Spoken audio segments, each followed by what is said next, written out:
뉴스브리핑 일부 뉴스 매거진 2016년 7월 13일 수요일에 인사드리는 김용민의 뉴스 매거진입니다. 사드와 관련한 더불어민주당의 입장이 불명확합니다. 김종인 대표가 북한이 군사력을 강화하는 상황이기 때문에 사드 도입은 불가피한 면이 있다 이렇게 말했지요. 정부 여당 주장과 별 다르지 않습니다. 이런 가운데 어제 더불어민주당 의원 간담회가 있었는데 김종인 대표 입장이 반영된 탓인지 결론이 나지 않았습니다. 대선 전략과 관련해서 안보만은 보수 노선으로 가자. 네, 이런 원칙이 굳어져 가고 있는 더불어민주당 아닙니까? 김용민 트위터에서 물어봤습니다. 1%만 안보에 있어서 보수 노선이 옳고 그런 의미에서 사드 도입은 정당하다. 네, 이런 답이 있었습니다. 3%는 지금처럼 침묵하는 것이 온당하다 라는 반응을 보였고요. 20%는 안보는 보수 노선이 옳지만 사드는 반대돼야 한다 이렇게 답했습니다. 그리고 나머지 76% 안보는 혁신 노선이어야 하고 그런 의미에서 사드는 반대해야 한다 이렇게 답했습니다. 96%가 사드 반대 이런 입장이네요. 어젯밤 10시 50분까지 1833명이 참여했습니다. 반드시 알아야 할 뉴스로 이어가 보겠습니다.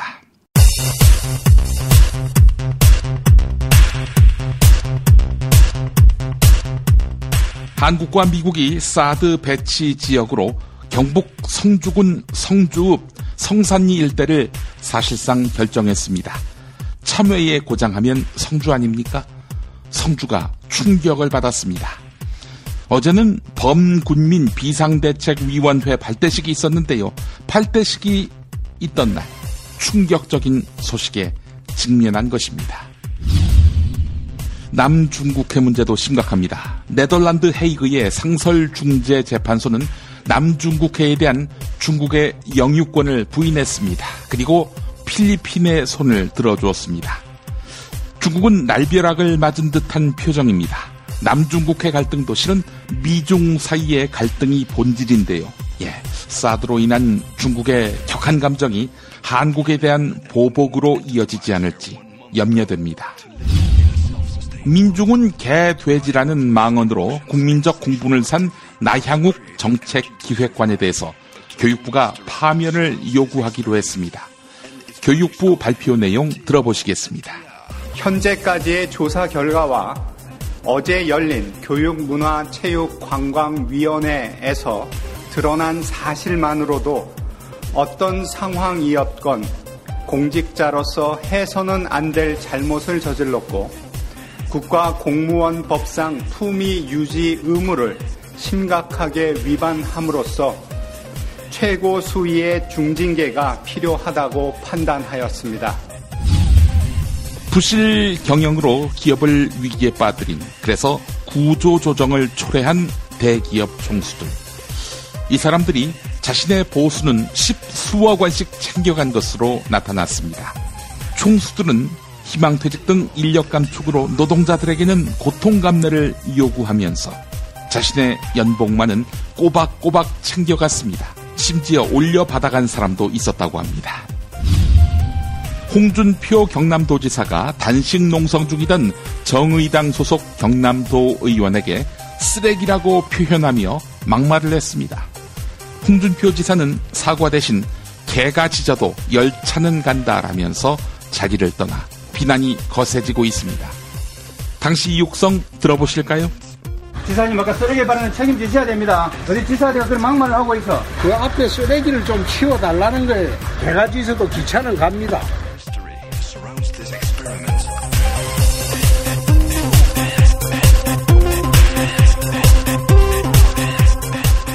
김용민의 뉴스 매거진 광고 듣고 오겠습니다.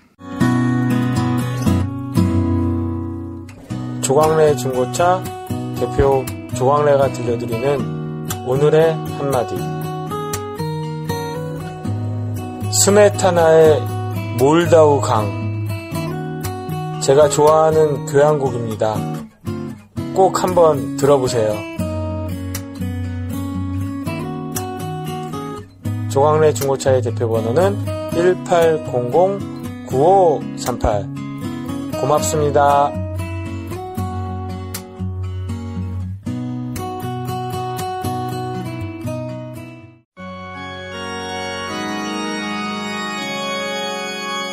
거품없는 만남, 아름다운 결혼, 1600-1475 클럽센트가 맺어드립니다. 고액의 선불 가입 비용을 상상하셨나요? 1600-1475 클럽센트는 만남이 성사된 경우에만 비용을 결제하는 후불제 결혼정보 회사입니다. 10년 이상 20년 경력의 베테랑 커플 매니저가 당신의 반쪽을 어떻게 찾아드리는지 믿고 맡겨보세요. 가장 행복한 만남. 그런데 비용은 절반으로. 김용민 브리핑 듣고 가입하시면 할인도 해드립니다. 포털사이트 네이버 다음에서 클럽센트를 검색하세요. 충남 금산의 넓은 인삼밭. 정성농장을 일군 농부아버지 이정열 씨. 자연은 노력한 만큼 내어준다.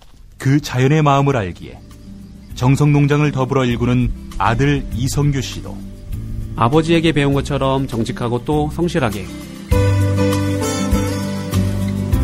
정성농장 홍삼은 인삼 재배부터 가공 판매까지 모두 책임지고 있습니다. 그래서 대한민국 1등 품질을 자부합니다. 검색창에 정성농장 홍삼을 검색해주세요. 정성농장 홍삼. 전화문의는 010-9754-6972. 조선에 딸로서 잘하는 죄밖에 없는데. 남북 통일 만세! 새날이 올 때가 불리한 진술을 거부할 수 있습니다. 김무성 나와! 이나 민주주의를 알아, 이 새끼야!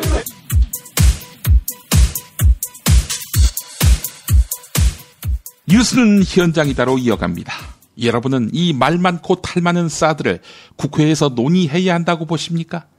국민에게 엄청난 영향을 끼치게 될 사안이라면 이게 비준 대상인지 아닌지 법리에 얽매일 문제가 아니지요. 자, 그런데 정부는 국회 비준 사항이 아니다 이렇게 버티면서 자세한 정보 공개조차 하지 않고 있습니다. 이런 정부의 무성의하고 무책임한 행태는 국회 예산결산특별위원회 2015 회계 연도 결산회의에서 드러났습니다. 이상민 더불어민주당 의원이 황교안 국무총리와 한민구 국방부 장관을 상대로 질의한 내용 들어보실 텐데요. 황교안 국무총리는 사드는 국회 동의가 필요한 사안이 아니다 이렇게 못 박았고요. 한민구 국방부 장관도 주한미군이 사드 1개 포대를 대한민국에 배치하는 단순한 문제라면서 국회가 지나치게 간섭하려 한다는 식의 느낌을 한가득 담아서 답변했습니다. 네, 내용이 중요해서 20분 되는 내용 10분으로 축약해서 들려드리겠습니다. 함께 하시죠. 관련 부처에서 검토한 바에 의하면 사드 배치 문제 자체에 대해서는 국회 동의 등이 필요하지 않은 것으로 그렇게 보고받았습니다. 국방부 판단만 보고받으셨습니까? 국방부로부터만 보고를 들었습니다. 그럼 국방부 장관님 근거가 뭡니까? 한미 상호 방위 조약과 한미 소파 그리고 주한미군 전력 운용 통보 및 협의 절차 3가지 법규에 의한 것입니다. 정부 내에서 다른 부처 예를 들어서 법무부나 법제처 다른 부처들과 협의를 했습니까? 국회 동의를 받을 필요가 없다라는 그 판단을 하는 데 있어서 국방부 외에 다른 부처와 협의를 거쳤습니까? 저희가 국방부가 법규를 검토한 결과 전혀 문제가 없다라고 봤고 그런 의견은 저희가 그 애교안보 부처 간의 회의나 이런 데에서 보고를 한 바가 있습니다. 국방부만 자체 검토를 했고 다른 정부와 부처와는 협의가 없었다. 다만 그런 자체의 보고를 다른 부처에게 알려줬을 뿐이다. 이거네요.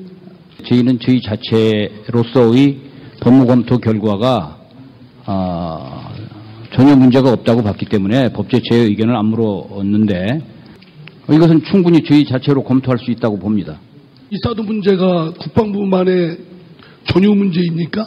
이게 굉장히 복합적인 문제인데 지금 국방부 장관님 말씀만 들으면 국방부 자체 검토회의에서 결론을 내렸고 동의가 필요 없다고 다른 부처에 그렇게 알려줬다 얘기 아닙니까? 예, 저는 이것은 단순히 주한미군이 사드 1개 포대를 대한민국의 전계에서 배치하는 문제다 이렇게 보고 있습니다. 총리께 질문할게요.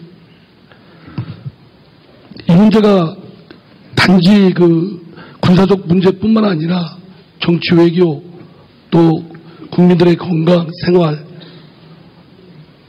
뭐 이런 등등 복합적인 의미를 갖고 있죠. 여러 측면의 이해득실을 면밀하게 살펴보고 신중하게 고려를 종합적으로 해야 된다고 생각되거든요. 그 점은 동의하시죠? 예, 뭐 종합적인 검토가 필요합니다. 지금 뭐 대북한 관계에 대한 그 위협에 대한 안보, 뭐 국민 생존 뭐 이런 말씀을 하시는데 많은 이론이 군사적 부분에 있어서도 그 유용성에 회의적 시각이 많아요. 총리는 어떻게 생각하십니까? 저는 사드가 대북 제재에 유용성이 있다라고 판단하고 있습니다. 정부 대통령께서는 유용성이 있다고 판단하시지만 상당수의 또 국민들 전문가들은 아니라고 하고 있습니다. 이 문제를 어떻게 해결할 겁니까? 지금 북한의 핵 위협에 대해서는 우리 국내뿐만 아니라 국제적으로 큰 우려를 하고 있습니다. 국민 다 똑같습니다. 동의하고요. 근데 걱정하시는 국민의 생존이나 국가 안보에 더 위협이 증폭될 걸 걱정하는 목소리도 있습니다. 저도 그렇고요. 어떻습니까? 지금 우리는 대북 제재 그리고 북한의 핵 도발에 대해서 정말 마음을 다 합해서 합심해서 대응해야 된다고 생각합니다. 그러나 우리 안에 국론을 분열시키려고 하는 것이 북한입니다. 철저하게 북한의 셈법이 바뀔 때까지 대북 제재를 마음을 합해서 그래 추진해야 된다라고 생각을 하고 있습니다. 그러기 위해서 정부가 필요한 절차도 밟고 국민한테 알리고 또 동의도 받고 해야 된다는 얘기예요. 그냥 입 막음하고 귀 막고 따라오라 하면 그게 국론 분열이 막아집니까? 말씀을 드릴까요? 예. 한미 합동으로 공동실무단을 만들어서 진행을 하고 있고 그런 계획들이 어느 정도 이제 정리가 되면 그런 부분에 관해서도 국방부가 소상하게 국민들에게 알려드릴 것으로 알고 있습니다. 지금은 실무단에서 검토를 하고 있는 단계입니다. 아니 지금 단계가 실무적 검토 단계가 아니라 한미 당국에서 발표를 했잖아요. 사드 배치하기로. 저 국방부 장관님, 그 정부 내에서 국회 동의 절차가 필요 없다는 그런 판단에 이르는 걸 때 뭐 좀 법리적으로 뭐가 있을 줄 알았는데 그게 아니라 국방부 장관 보고 들었다는 말씀이고 국방부 장관은 그냥 자체 검토했다라는 건데 답변만 들어서 그게 법리적으로나 사리적으로 그게 합당할까요? 대체적으로 미루어 짐작컨대 사드 배치 합의 이 약정이 국회 동의 절차가 필요 없다라고 하는 거를 뭐 한미 상호 방위조약 4조 또 주한미군 지휘협정 2호조를 아마 그렇게 검토하고 그거를 아마 들어보시면 내세울 것이다라고 짐작이 되는데 그 자체가 법리적으로 안 맞다는 얘기입니다.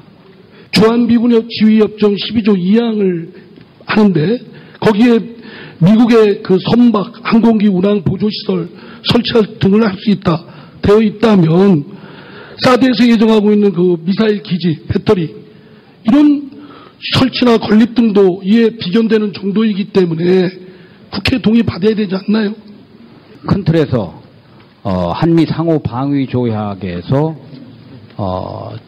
우리 한국 정부는 주한미군의 주둔을 허여하고 주한미군의 부대나 이런 것들이 추가적으로 필요할 때는 소파나 이 주한미군 전력 운용 통보 및 협의 절차를 통해서 이것을 우리가 허용하도록 그렇게 되어 있는 것입니다. 그러니까 이 사드를 너무 거창하게 이렇게 우리들이 이제 지금 생각을 하고 있습니다만 이것은 일개 포병 중대입니다. 저는 우리 내부의 법적 검토를 통해서 전혀 국회의 동의라든지 이런 절차는 필요 없는 것을 이렇게 검토를 한 상태입니다. 아니, 일개 포대 정도밖에 안 된다고 그렇게 말씀하시면 안 되지요. 그러면 지금 온통 세상이 발칵 뒤집히고 지금 귀한 시간을 지금 질의에 답변하고 있는데 그러면 헛것 보고 지금 춤추고 있나요? 우리나라 자체에서 사드의 유해성이라든가 정도라든가 그 지역적 범위라든가 조사한 적이 있습니까? 여러 가지 자료나 이런 것들을 통해서 시뮬레이션을 통해서 평가하고 있습니다. 그러니까 조사를 한 적이 있냐고요? 유해성에 대한 것은 제가 뭐 얼마든지 시간을 가지고 유해성에 대해서는 걱정할 필요가 없다는 말씀을 드릴 수가 있는데 현재 아니, 장관님이 그 유해성에 대해서는 전문가가 아니시잖아요. 전문가들이 그를 감정하고 조사한 자료가 있습니까? 그러한 자료 협조를 받고 토의를 해서 저희들이 유해성이 문제될 게 없다는 결론을 가지고 있다는 뜻입니다. 자, 제가 다시 한번 간단 명료하게 여쭤볼게요. 조사를 하셨습니까? 자료를 통한 조사를 하였습니다. 어떤 자료를 통한 조사입니까? 미군이 이것을 운용하면서 두 차례에 걸쳐서 환경영향평가서를 낸 것이 있고 그것을 통해서 우리가 확인했습니다. 이 예정된 부지에 대해서 부지를 공여를 해야 되지 않습니까? 장관님? 예.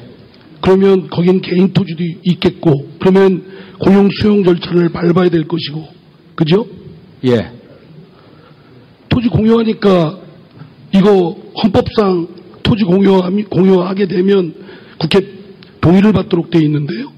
선례에 따르면 저 연합토지관리계획 협정이라는 거 아시죠? LPP. 알고 있습니다. 그때 국회 동의 받았습니다. LPP나 SMA는 대규모의 재정을 수반하는 그러한 성격이었기 때문에 그 당시에 국회 조약으로서 맺어져 있고 국회에 보고를 했던 것이고 동의를 받았던 것입니다. 토지 공여하면 동의 받아야 되지 않나요? 모든 토지를 다 공여할 때 국회 동의를 받는 것은 아닌 것으로 저는 이해하고 있는데 그게 말이 되나요? 저희가 한 뼘의 땅이라도 외국의 군대에 넘긴다면 그거는 주권을 넘기는 건데 영토 주권을 동의 받아야죠. 거기에 대해서는 뭐 저희들이 걱정하시지 않도록 그러니까 이것도 동의를 받아야 된다는 말씀입니다. 자, 그러면 이 사드에 대한 운영비 부분은 누가 부담합니까? 다시 한번 말씀해 주십시오. 사드는 예정 부지에 대한 매입 비용하고 운영 비용은 누가 부담합니까? 미군입니까? 한국입니까? 주한 미군이 사드를 전개하여 배치하는 것이기 때문에 사드 무기 체계 자체에 대한 비용 그리고 운용 비용은 주한 미국 측에서 부담을 하는 것이고 전액 다 부담합니까? 그렇습니다. 이거 사드 배치는 우리 한국을 위한 것이죠, 장관님? 당연히 한국을 위한 것입니다. 그런데 한국을 위한 거면 우리나라가 부담해야 될 거 아니에요? 아니, 운영 비용을. 법규에 미군이 군사 장비나 무기 체계를 전개할 때 한국은 부지를 제공한다라고 되어 있어서 그 법규에 따라서 하는 것입니다. 그건 제가 그 비용 부담 부분은 지켜보겠고요. 예. 토지 공여 부분도 분명히 재정적 부담을 지우는 거기 때문에 정도가 어찌하든 간에 그건 국회 동의를 받아야 된다고 생각됩니다. 제가 알고 있기로는 국회의 동의는 중대한 재정적 부담을 지운다는 그러한 조항이 있기 때문에 저희가 공여하는 부지가 중대한 재정적 부담을 지우는 가에 대한 그러한 검토가 있는 것이라고 봅니다. 우리 새누리당 정종섭 의원 그 헌법교과서 보십시오. 넓은 의미로 해석해야 된다고 써 있습니다. 남경필 경기도지사는 사드 배치에 대해서 대한민국 국민들 생존을 위한 문제이기 때문에 나는 찬성한다 이렇게 말했습니다. 경기도 오산이나 평택에 배치돼도 지지하겠느냐 이렇게 물어보니까 그렇다 이렇게 답했습니다. 당장 사드 배치 반대 평택대책위원회는 긴급 성명을 통해서 평택 시민의 뜻을 거역하고 있는 남경필 지사는 즉각 시민들에게 사죄하고 망발을 철회하라 이렇게 경고했습니다. 남경필 지사의 CBS 라디오 김현정의 뉴스쇼 인터뷰 들어보실 텐데요. 인터뷰를 편집하는 내내 경기도지사 인터뷰가 아니라 이건 대한민국 보수 정치 세력의 차세대 주자로서 인터뷰한 것이다. 네, 이런 느낌을 받았습니다. 들어보시죠. 일단 우리나라의 사드 배치를 결정한 그 자체에 대해서는 어떤 입장이십니까? 저는 찬성합니다. 필요하다는 입장? 그렇습니다. 예. 그런데 경기도 평택이나 오산에 설치하는 건 그럼 찬성을 하셔야 되는 거 아닌가요? 그건 이제 결정이 되면 거기에 따라서 입장을 내놓겠습니다만 기본적으로 찬성합니다. 저는 국가가 결정을 하면 그러나 그 가운데 정말 국민과 제대로 소통을 해야 되고요. 그 왜 여기로 결정됐는지에 대한 정확한 이유, 설명이 뒤따라야겠죠. 지역민들에게 왜 필요한가, 왜 이 지역인가에 대한 충분한 설득과 소통이 있다면 그것을 전제해서 받아들일 수 있다, 수용해야 한다, 이런 말씀이세요. 네. 그렇게 판단하신 이유는 뭘까요? 이게 우리 대한민국 국민들 생존을 위한 문제이기 때문에 대한민국에 필요하다면 대한민국 어딘가에 필요한 거 아니겠습니까? 그렇죠. 충분한 근거가 있는 결정을 정부가 하고 국민들께 제대로 설명을 한다면 그것은 어느 지역이든 받아들여야 된다고 봅니다. 이재명 경기도 성남시장이 더불어민주당 대표 선거 출마 여부를 이번 주 안에 결정하기로 했습니다. 어제 SBS 라디오 한수진의 SBS 전망대에 출연해서 당권 도전을 고민하고 있느냐, 이런 사회자의 질문을 받았습니다. 아울러 당대표를 왜 하려고 하느냐, 이런 질문도 받았습니다. 여기에 대한 상세한 답 들어보시겠습니다. 어제 그 여론조사 결과나 실제적인 여의도 쪽이 아니고 주로 이제 기층 바닥의 당원들 이런 쪽 의견은 막 갈리고 있는 상태예요, 실제로. 왜냐면 아까 말씀드렸던 그 점 때문이죠. 당권 대권 문제라든지 그다음에 시장직 겸직 여부. 근데 저도 사실은 실제로 내심 결정을 못 하겠어요. 이게 그냥 정치적 쇼로 그냥 하는 소리가 아니라 현실적인 문제에 맞닥뜨리게 됐으니까요. 예. 그러니까 지금 상당히 진지하게 고민을 하고 계신 거는 맞는 거고요. 네, 그렇습니다. 네. 예. 또 어쨌든 좀 결론은 빨리 내리셔야 될 거 아니에요? 물론이죠. 또 당이나 아니면 당 지지자들에 대한 예의도 아니고 너무 오래 가면 마치 인지도 상승을 위해서 장난치는 것 같은 느낌이 들 수도 있어서 가능한 빨리 결론 내려고 합니다. 가능하면 빨리가 언제쯤 될까요? 이번 주 안으로는 정리해줘야 되겠죠. 이번 주 안으로는 결정을 하겠다. 며칠 안으로는 해야 되지 않을까 싶습니다. 그러니까요. 시장님 무슨 지금 더민주 전당대회가 영 재미가 없다. 네. 그래서 흥행 카드로 좀 본인이 활약하시려는 거 아니냐, 이런 건 아닌 건가요? 그렇지는 않습니다. 전혀 그런 건 아니에요? 네네. 장난하는 것도 아니고. 제가 무슨 놀이의 감도 아니고. 그래서는 안 될 일이고요. 하여튼 전당대회라고 하는 게 야권 지지자들 입장에서는 일종의 축제인데. 그 과정이 예를 들면 우리나라의 미래를 어떻게 만들 것이냐라고 하는 의제들도 만들고 또 어디에 집중할 것이냐 이런 걸 결정하는 과정이어야 되는데 사실은 일종의 결론난 전당대회처럼 되면 사실 곤란하거든요. 그런 측면에서는 저 같은 사람이 약간의 장점이 있다고 합니다. 그러니까 권장하는 측 입장은 우리나라 정치가 일반적으로 그런데 소위 여의도를 중심으로 한 상층하고 국민 속에 예를 들어 야권 지지자의 그 기층 바닥의 정서들이 사실 상당히 괴리돼 있어요. 그런데 저는 주로는 여의도 쪽보다는 이제 현장에 있고 또 그 중에서도 기층의 당원들이라든지 야권 지지자들이라든지 세상에 좀 변화를 바라는 사람들하고 직접적인 소통을 좀 많이 하니까 저는 식물로 치면 뿌리에 가까운 사람이고 여의도는 이제 일종의 열매, 꽃에 가까운 존재들이어서 이 두 가지를 좀 메꿔야 된다 이런 욕구가 있는 것 같아요. 포부가 있으실 거 아닙니까? 당을 이렇게 좀 바꿔보고 싶다든지 그런 점도 있으시겠죠. 물론 그게 제일 크죠. 이제 국가라고 하는 게 이제 국회의 역할은 여러 가지 있지만 그 중에서도 정부의 독재적 행태를 견제하는 것이 있고요. 예. 또 국회 안에서도 이제 야당의 역할은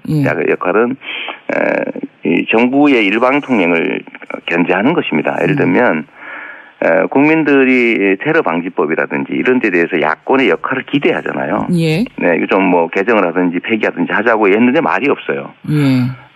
국가의 역할 중에 가장 중요한 국민의 생명과 안전을 지키는 것인데 네. 세월호 문제에 대해서도 진척이 없고 예를 들면 저는 이런 건 국민의 생명만큼 중요한 민생은 없다고 보거든요.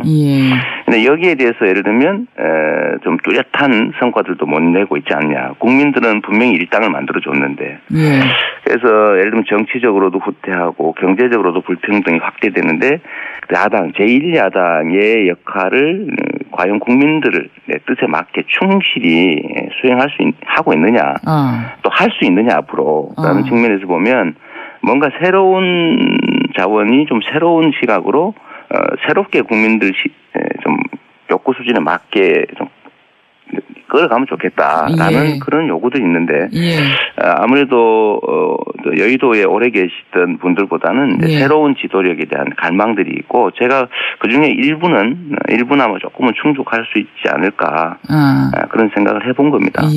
제가 뭐 잘났다는 뜻은 전혀 아니고요. 새로운 변화를 한번 만들어 봐야 된다. 그런 요구에 그렇군요. 제가 부응할 수 있겠다 하는 생각을 했습니다.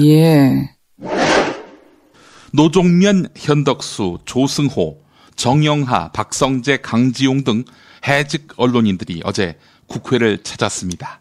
이들은 이명박 박근혜 정부에서 진행된 청와대의 언론장악 시도를 규탄하면서 진상규명을 위한 청문회 개최를 촉구했습니다. 노종면 언론노조 전 YTN 지부장의 말이 주목됐습니다. 구본홍 사장이 축출된 것은 돌발 영상 2편 때문이었다. 이런 증언이 있었는데요. 다소 긴 발언이지만 들어보겠습니다. 그 당시 노조 성명에도 나와 있지만 구본홍 씨가 사퇴한 것은 청와대로부터 경질당한 것은 YTN의 보도를 장악하지 못해서다. 좀 추상적일 수 있는데요. 구체적인 사례를 들어서 말씀드리자면 구본홍 사장은 그 당시에 2009년도에 돌발 영상 2건 때문에 경질당했습니다. 2009년 5월 28일자 돌발 영상은 노무현 전 대통령 서거 직후 방송된 반향이 컸던 보도였습니다. 제목은 21년 전 노무현. 거기 노무현 전 대통령이 국회에 처음 입성해서 대정부 질문하던 그런 육성을 돌발 영상팀이 찾아서 보도를 했고 커다란 반향을 일으켰습니다. 거기 주요 대목은 억울하고 서러워서 자살하는 사람이 없는 그런 세상이 좀 됐으면 좋겠다. 뭐 이런 취지의 발언이 그 당시 보도가 됐고요. 적어도 살기가 힘이 들어서 아니면 분하고 서러워서 스스로 목숨을 끊는 그런 일은 좀 없는 세상 이런 것이라고 생각합니다. 제가 생각하는 이상적인 사회는 더불어 사는 사람 모두가 좀 먹는 것, 입는 것 이런 걱정 좀 안 하고 더럽고 안 입고 온 꼬라지 좀 안 보고 그래서 하루하루가 좀 신명나게 이어지는 그런 세상이라고 생각을 합니다. 그리고 또 하나 돌발 영상은 2009년 6월 30일에 방송된 살기 좋은 나라라는 이명박 당시 대통령이 이문동 시장, 재래시장 방문해서 상인들을 위로한답시고 한 얘기가 옛날에는 찍소리도 못하고 장사만 했다 망하면 망하는 거고 참 좀 잘 살게 해달라고 하소연하는 이 세상이 살기 좋은 세상이다. 이런 식으로 얘기한 내용이 그대로 전파를 탔죠. 돌발 영상을 통해서. 내가 옛날 젊었을 때 재래시장 노점상 할 때 우리는 그때는 이렇게 만나서 이야기할 길도 없었어. 하소연할 때도 없었어. 그 지금은 그래도 뭐 이야기할 때도 있으니 좋잖아. 그게 지금 좋아지지 않습니까? 제가 2편의 돌발 영상이 구본홍 당시 사장 끝까지 버티던 분의 사퇴 배경이라고 말씀드리는 이유는 아직까지 한 번도 외부에 제가 밝힌 바는 없습니다만 그 당시 그해 6월 무렵에 구본홍 씨로부터 제가 직접 들은 하소연 때문입니다. 그 당시 YTN 노조는 그 이전에 극심했던 대립 상황, 투쟁 상황에서 노사 화합, 공정방송 장치 마련 이런 쪽으로 머리를 모아가던 시기였습니다. 공정방송 협약을 놓고 노사가 열심히 협상도 벌이고요. 그때 구본홍 씨와 저는 사장과 노조의 대표로서 매우 자주 만나고 자주 통화하는 그런 관계였습니다. 그때 구본홍 씨가 제게 하소연합니다. 더 이상 노 위원장을 만날 수 없다. 돌발 영상에 노무현 전 대통령 육성 나가고 기타 치는 모습 나갔다고 난리다. 어디서 난립니까? 밖에서 난리고 안에서도 난리다. 저는 그것을 청와대로 상징되는 외압이라고 생각을 했고요. 구본홍 그 당시 사장은 매우 곤혹스러워했습니다. 그리고 실질적으로 그때 이후로 상당 기간 구본홍 당시 사장과 노조위원장이었던 저는 전화통화조차 하지 못하는 사이가 돼버렸어요. 누군가가 감시하고 있을 것이라는 생각. 적어도 낙하산 사장이지만 지금 새로운 노사관계를 위해서 했던 약속을 지키려고 노력하는 사람에 대한 일종의 기다림, 인내, 배려 이런 차원에서 구본홍 전 사장과 당시 노조는 접촉을 완전히 끊었습니다. 그럼에도 불구하고 날아갔죠. 그 이후에 나왔던 돌발 영상 때문에 라고 저는 판단합니다.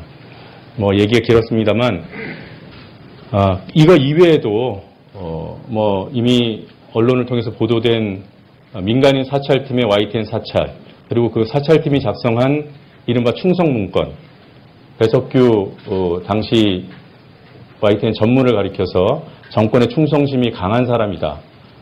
그래서 사장을 시켜줘야 된다는 사찰팀 보고서는 이미 몇 년 전에 보도된 바 있습니다. 그리고 YTN 간부들이 보도국장, 감사팀장, 법무팀장이라는 막중한 직책을 가진 YTN 간부들이 민간인 사찰 사건이 막 터지고 증거 인폐가 이루어지던 바로 그 시점에 긴밀하게 연락을 하고 접촉했다는 사실이 드러났음에도 불구하고 검찰에서는 덮어버렸던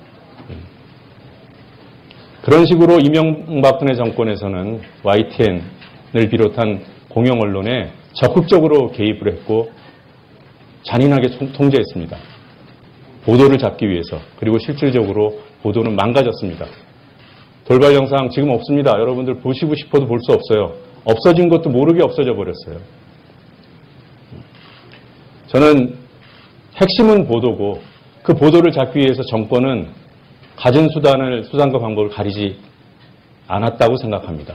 이런 부분을 파헤치고 진실을 밝혀내기 위해서는 다른 방법 없습니다. 대의기관인 국회에서 청문회를 열어서 일단 사실관계부터 확인해야 됩니다. 정말로 YTN 간부들이 YTN의 경영진이 사찰기관, 정보기관과 어떻게 커넥션이 이루어져 있는지 그리고 청와대는 공영방송 보도에 어떻게 개입해 왔는지 저희들이 아는 사실들 충분히 증언하고 자료 제출하겠습니다. 청문회 개최해 주십시오. 이상입니다. 똥은 싸고 다니냐? 미치도록 싸고 싶다. 빅동의 초원 미국 장사랑 구렁이 똥 이뻤다. 장이 살아야 내 몸이 산다. 미궁 장사랑은 식이섬유, 알로에, 발효효소 등을 주원료로 한 자연주의 천연식품으로 혈중 콜레스테롤 개선과 배변 활동에 도움을 주는 식약청 허가 건강기능식품입니다. 남녀노소, 좌파, 우파, 흑인, 백인 모두에게 미궁 장사랑이 빅동의 추억을 찾아드립니다. 지금 검색창에 미궁 장사랑을 검색하세요. 야, 이 부장! 네가 부장이면 땅이야? 뭐? 저 인간 저건 쟤 오늘도 술술 풀리고 안 먹고 회수 갔냐? 내일도 신체 상태로 출근하겠구만. 아유. 고려생활건강 술술 풀리고 음주전 한 포가 당신을 지켜드립니다. 특허받은 천연 유래 성분 숙취 해소제 술술 풀리고를 은하계 최저가로 딴지마켓에서 만나보세요. 야, 이 부장! 네가 부장이면 땅이야? 뭐? 저 인간 저건 쟤 오늘도 술술 풀리고 안 먹고 회수 갔냐? 내일도 신체 상태로 출근하겠구만. 아유.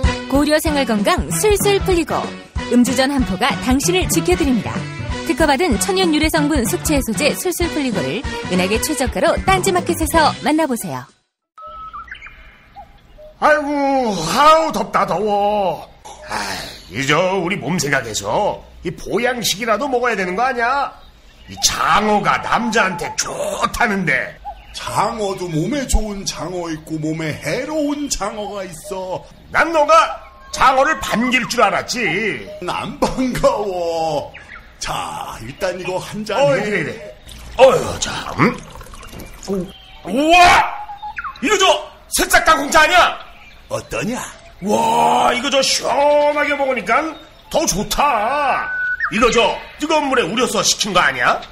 아니야, 그냥 시원한 물에도 잘 우러나와.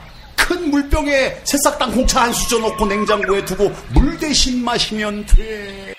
오, 굿이야, 굿. 나도 저 여름엔 이렇게 마셔야겠다. 역시 새싹 땅콩차는 전창걸의 새싹 땅콩차야. 맛의 깊이가 달라. 새싹 땅콩차의 효능은 꼭 와이프한테 써라.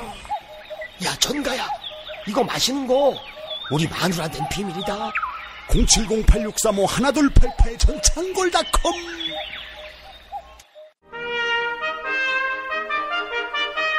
피 튀기며 박학다식을 뽐내는 퀴즈, 피박 퀴즈. 네, 오늘도 무와 환 나오셨습니다. 안녕하십니까. 뭔 불리한 상황이 터지면 연예인 뉴스로 덮어지는 세상. 이젠 그걸로는 덮어지지 않으니까 더 독한 뉴스들이 나와서 덥습니다. 그래서 저는 요즘 덮밥을 안 먹습니다. 김밥을 즐겨 먹는 무 인사드립니다. 무, 어제 그 김밥 먹는 사진이 나오더만. 왜 인사를 김밥 먹는 서민 지도자 무 인사드립니다 이렇게 인사하지 않고. 야, 요즘에는 그 서민 지도자라고 하면 사람들이 안 믿어요. 굳이 그 서민 지도자 운운하고 싶다면 이렇게 해야 해. 안녕하십니까. 개, 돼지, 무 인사드립니다. 이렇게 말이야. 허나, 근데 말이야, 너 혹시 나향욱이하고 아는 사이냐? 나향욱이? 왜?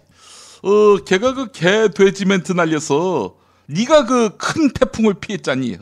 50억 수수설 이게 온데간데 없어졌어요. 혹시 나양욱이 시켜가지고 내가 뒤를 봐줄 테니까 네가 독한 멘트 하나 날려라. 그래서 나와 관련한 뉴스를 덮어다오. 이렇게 거래하지 않았냐 이 말이야. 닥치라고. 내가 당신이야. 사람들이 다 잊어버렸어. 우리 환희가 50억 받았다는 의혹 말이야. 사실이 아니라니까. 진실도 모르면서. 그리고 내가 무슨 수로 나향욱이 뒤를 봐줘. 야, 그거 중소기업진흥공단에 취업시켜줄 수 있잖아. 당신도 고소미 처먹고 싶어? 김밥 배 터지게 먹었어 이 새끼야. 야, 환아, 근데 그 성주가 되는 거 맞냐? 나도 몰라. 얼마 전에 70 얘기가 나오니까 네가 청와대 누나 만나가지고 그랬다며. 70은 안 된다고. 근데 이게 뭐야? 이 새끼 힘 다 빠졌구나. 아니, 성주가 된다며? 그러면 70이 아니게 된 거 아니야? 이 새끼. 야, 성주 바로 옆이 70이야. 그게 그거지. 허나 그 사자성어 중에 색즉시공이란 말이 있다. 색즉시공. 그거 들어봤냐? 아니, 갑자기 야한 영화 이야기를 왜 해? 아니, 그 색즉시공 얘기하는데 왜 야한 영화 우는애? 이 색즉시공이란 영화가 있잖아. 임창정, 하지원이 나온 영화 말이야. 그 영화 못 봤어? 색즉시공은 말이야. 반야 심경에 나오는 말이야. 이 무식한 새끼야. 사물은 형태가 있지만 변하지 않은 게 없다. 즉 모든 것이 신기로와 같다. 이런 뜻이야. 환아, 이제 너도 끝물을 타는구나. 지금 정권이 살아있을 때 일찌감치 감옥에 갔다 와라. 누가 뒤를 봐줄 때 갔다 오는 게 좋다. 갔다 와서 새 출발하는 거야. 형이 너 출소할 때 두부 갖고 교도소 앞에 갈게. 닥치라고. 내가 뭘 잘못했는데 교도소를 가? 야, 정권 바뀌고 가는 것보다야 지금 가는 게 낫지 이 새끼야. 누나가 있을 때 후딱 갔다 와라. 8.15 특사 해준다자니. 아니, 수사가 시작도 안 했는데 언제 재판받고 언제 감옥 가냐고. 그리고 한 달 만에 특별 사면을 무슨 수로 받아? 이 새끼 감옥 갈 생각을 하고 있었구나. 그래, 그 옛 속담에는 매도 먼저 맞는 청와대 서별관 실세가 낫다 이런 말이 있잖니. 무슨 소리야? 서별관이 왜 나와? 이거 내가 실수를 했구만. 매도 먼저 맞는 청와대 홍보수석이 낫다. 출마 선언하자마자 증발한 이정현이를 말하는 거야? 걔 이름이 왜 나와? 아이고 내가 착각을 또 했구만. 매도 먼저 맞는 박유천이가 낫다. 아니 박유천이가 또 왜 나와? 이젠 진짜야. 매도 먼저 맞는 서청원 영감이 낫다. 닥치지 못해. 아이, 이 새끼들 그 세금을 받아야 한다고 봐요. 소음 유발제 이 씨발 새끼들. 이님 또 나오셨어요. 이렇게 국민들 전체적으로 심란할 적에는 물을 확 끼얹어 버려야지 이 새끼들한테. 이런 미세먼지만도 못한 새끼들. 바로 여기다가 사드를 놓아야 한다고 봐요. 그래서 전자파로 그냥 확 지금 이님에 대한 비판의 목소리가 쏟아지고 있는 거 알고 계신가요? 나한테 비판의 목소리가 쏟아진다고? 어디서? SNS 좀 보세요. 제1야당이 사드에 대한 당론조차 정하지 못한 데에는 개고기와 부채춤을 상납하지 않았을 뿐이지 거의 마인드가 다르지 않은 종미주의자 인님이 있다. 이런 이야기가 SNS에서 많이 돌고 있다니까요. 아니 나는 그런 얘기를 듣지 못해서 SNS? SBS 자매 채널이냐? 야, 이 새끼야. 조선일보 말고는 이 땅에 언론이란 게 없다고 봐. 조선일보에 실리지 않았기 때문에, 나는 그건 무효라고 보는 거지. 영감님, 그러지 말고 새누리당에 복당하세요. 그 멘탈과 그 마인드로 제1야당에 계신다면 얼마나 계시겠어요? 무슨 소리니, 이 새끼야. 여기 있을만해. 비서실장인 박용진이를 보라고. 박용진이. 알지? 연좌제를 바로 부활시키잖아. 이런 반공 꿈나무가 쏙쏙 자라고 있는데, 야, 그리고 나는 망할 땅에는 추호도 안 간다고 봐. 너 이 새끼들 어제 찌라시 도는 거 보니까 말이야. 다음 대선을 포기했다면서, 다음 대선. 안보면 안보, 경제면 경제, 이 폭탄 터질 일이 임박해서 말이야. 이 난국을 풀어갈 능력은 추호도 없고, 또 뒷감당은 당최 해봤어야지. 너 이 새끼들 밑 닦는 거 말고 뒷감당 해봤어? 선거 해봐야 안 된다고 보는 거지. 맞지, 이 새끼들아? 예, 영감님, 저희가 왜 포기해요? 포기하면 지난 10년의 비밀이 다 드러날 텐데, 포기 못합니다. 야, 환희, 너 족가고, 너희들의 주특기는 야당이 살려놓은 나라를 진탕 망가뜨리는 거 말고 뭐 있냐, 이 새끼들아. 그래놓고 씨발 경제와 안보에 유능한 당이래. 모처럼 이님이 사이다 발언을 하셨어요. 대권 출마하실 모양인가 봐요. 이 새끼야 미국이 싫어하지 않고 조선일보가 좋아하고 그리고 새누리당 심판해야 한다는 국민의 뜻이 모아지면은 그럼 나 아니니 나. 나밖에 없다고 봐요. 그리고 내가 이 나라를 1등 국가로 만들어줄 수 있다고 봐. 이님! 냉수 마시고 속 차리세요. 미국 덕에 이 나라가 여기까지 왔다는 생각을 가진 분을 우리 국민이 다음 대통령으로 뽑을 거라고 생각하십니까? 하이 새끼, 이 씨발 새끼, 너 이 똥보 새끼, 내가 경력이 얼만데, 또 우리 사회 주류들이 나를 인정하는데, 네가 뭔데 날 반대 이 새끼야? 왜요? 저한테도 개 돼지 하시게요? 너 이 새끼야 그냥 돼지지 뭔 개까지 끌어들여? 넌 그냥 돼지야 이 새끼야 돼지. 하여간 제가 대선 출마 선언은 안 했지만은 벌써부터 공약을 말씀드리자면은 이 나라의 부족한 세수를 늘리기 위해서 이 똥보처럼 돼지들한테는 특별 식료품 소비세를 부과하도록 할게요.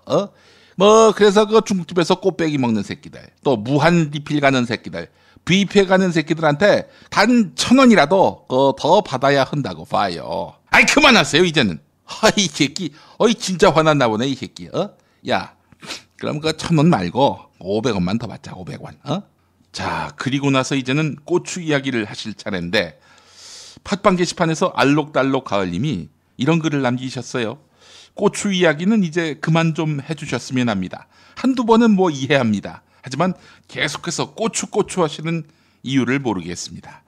그리고 이 방송은 어떤가 하고 보수 어르신도 듣고 계십니다. 이런 글을 남기셨어요. 예, 그러니까 고추 이야기 그만하세요, 이제는. 야, 그 보수 어르신 얘기했냐? 보수 어르신이 나야. 내가 하고 내가 싫어하겠니? 야, 그리고 똥보, 네가 썼지 이 새끼야. 알록달록 가을? 네 빤스 색깔이잖아 이 새끼야. 하도 빨지 않아가지고 알록달록해진 거 아니야 이 새끼야. 아이 그만하세요 이젠 좀. 이 새끼 그 할 말이 없으니까. 자, 오늘 그 문제를 내드리도록 할게요.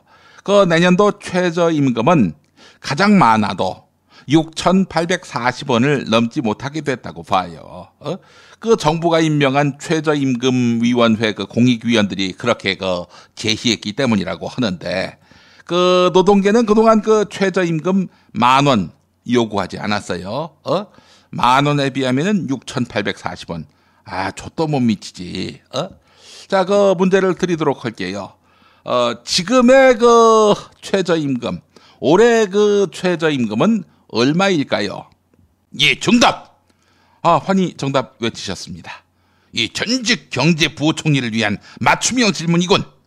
정답은 2,400원. 아니, 왜 2,400원입니까? 이 구의역 사고로 숨진 김군이 육개장 사발면 들고 다녔잖아. 그게 하나에 800원이야. 하루 3끼를 먹는다면 2,400원이 되겠지. 그렇게 그 먹고 사는 문제가 2,400원으로 해결되면 나머지 돈으로 집도 사고 차도 사겠구만. 아니, 무슨 소리를 하시는 거예요? 아니, 사람이 육개장 사발면만 먹고 삽니까? 저 무식한 새끼. 저러니 그 나라 꼴이 이 모양이 꼴이지. 야, 사회자, 정답 바로 가자. 정답은 150억. 네? 최저임금이 150억이라니요? 뭐 삼시세끼를 따져서 시급을 정한다면 환희는 150억이지. 아니, 무슨 소리야? 너 이 새끼야 한 번에 50억 먹잖아. 세끼 해봐. 150억이잖아 이 새끼야. 닥치라고! 네, 오늘도 정답은 애청자 여러분의 몫입니다. 슬픈 대학원생들의 초상 시즌 1. 네, 이런 제목의 책, 북 에디션에서 나온 책 선물로 드리고 있습니다.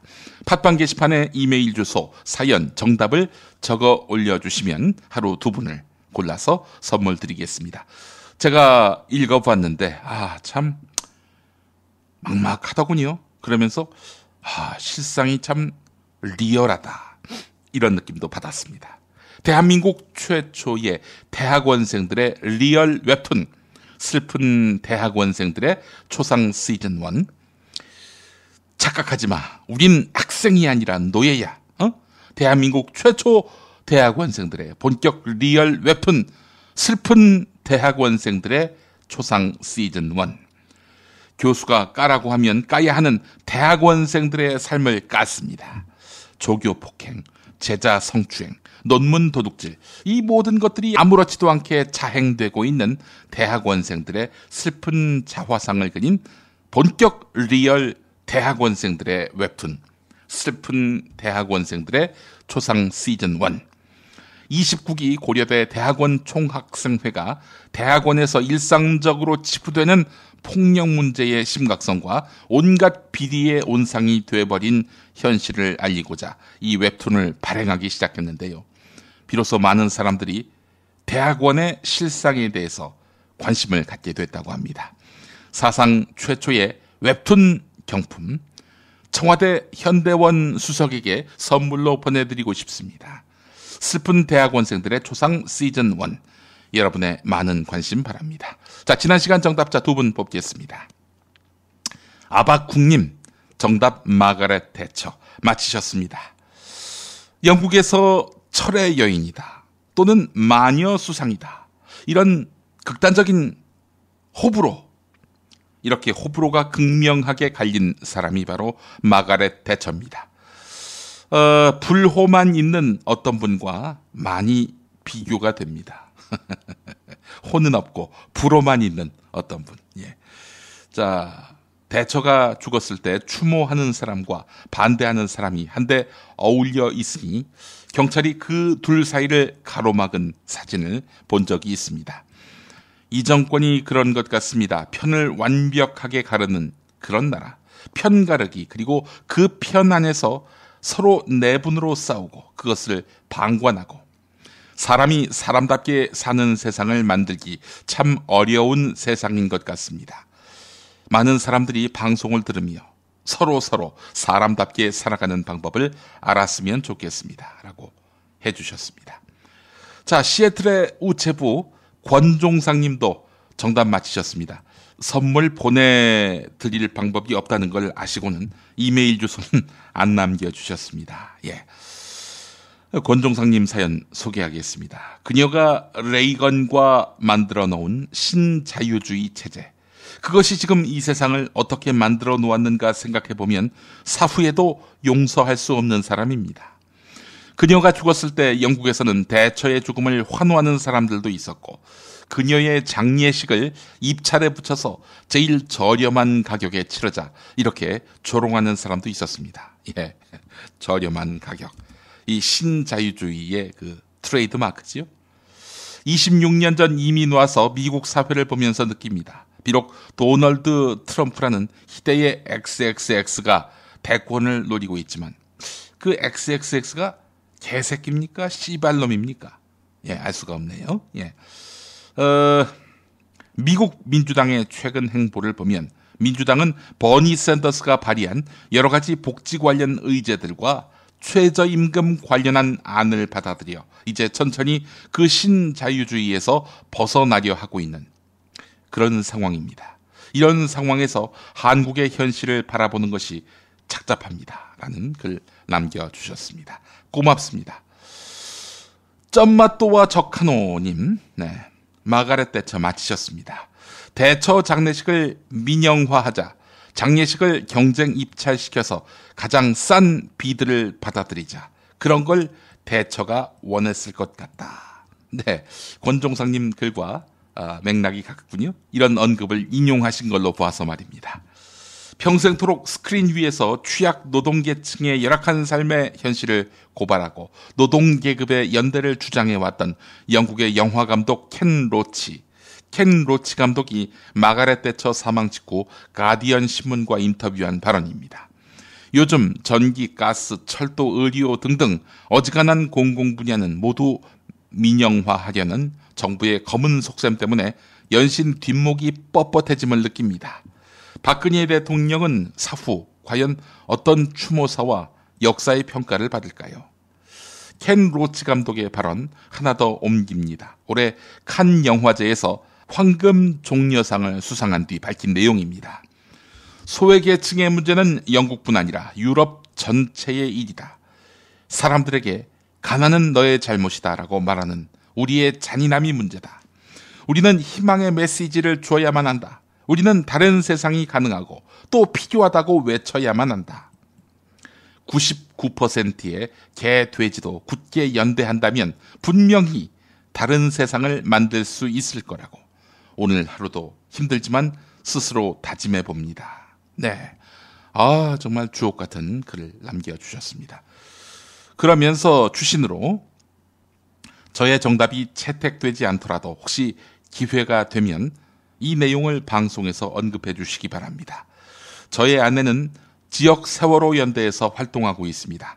특히 매주 목요일 저녁 8시부터 성남 분당 서현역에서 같이 연대하시는 분들과 함께 특조위 활동 보장을 위한 서명운동과 노란 리본, 손목밴드 나눔을 함께하고 있습니다. 아직은 그래도 우리 사회가 살아볼 만한 세상임을 증명해 주시기 바랍니다. 네, 매주 목요일 저녁 8시부터 성남분당 서현역에서 연대하신다고 하는군요. 예, 우리 모두 함께 연대하며 더디지만 한 걸음씩 같이 걸어갔으면 합니다. 네, 이런 말씀 남겨주셨습니다. 매주 목요일 저녁 8시 성남분당 서현역 여러분들 기억 많이 해주시기 바라겠습니다. 피바 퀴즈 마칩니다.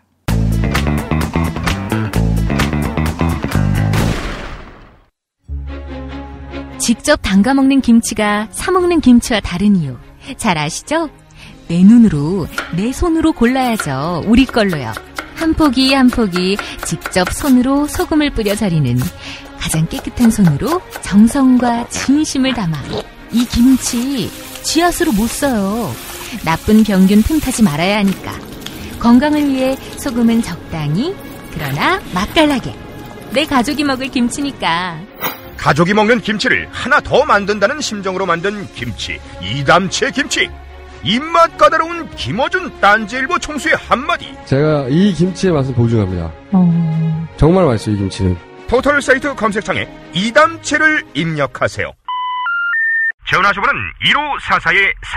1544-4586 1544-4586. 서울, 경기, 인천 지역의 신축 빌라 정보 빌라타임즈 하나면 됩니다. 현장 나와주세요. 네, 여기는 새로 오픈한 현장입니다. 여기만이 아니라 분양 마감 현장이라면 빌라타임즈의 레이더를 피할 수 없습니다. 빌라타임즈 정보는 알찹니까? 당연합니다. 현장에서 직접 촬영한 퀄리티 높은 사진 여러 장이다. 지도 서비스, 무료 투어 서비스, 무료 상담 서비스까지. 빌라타임즈 짱이죠? 그러다 허위 매물 걸리면요? 포상금 100만 원 약속합니다. 수도권 빌라에 관한 정직한 정보를 모았습니다. 빌라타임즈. 인터넷에서 만나세요. 박근혜 왜 저러지? 문재인, 김무성, 안철수는 또 왜 저러지? 뉴스로는 알 수 없는 진짜 정치 현장 이야기. 한겨레 정치팀 기자들이 취재 수첩을 낱낱이 공개합니다. 본격 정치관찰 팟캐스트. 언니가 보고 있다. 팟빵에서 언니를 검색하세요. 정치 한 건에서 시간입니다. 오늘도 한겨레 정치팀 정치바의 김태규 기자 만나보겠습니다. 김태규 기자님.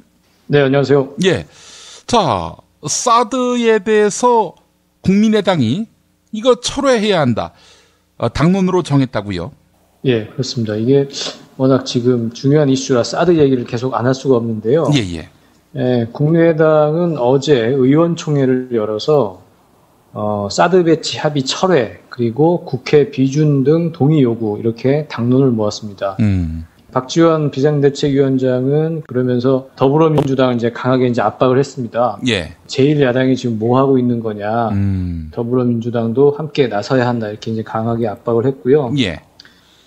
그리고 안철수 전 대표는 국민투표 얘기는 이제 꺼내지 않았고요. 예. 연석회의를 열어서 사드 문제를 논의할 수 있고 의원 전원이 참여하는 전원위원회 소집도 검토해봐야 한다. 이렇게 얘기를 했습니다.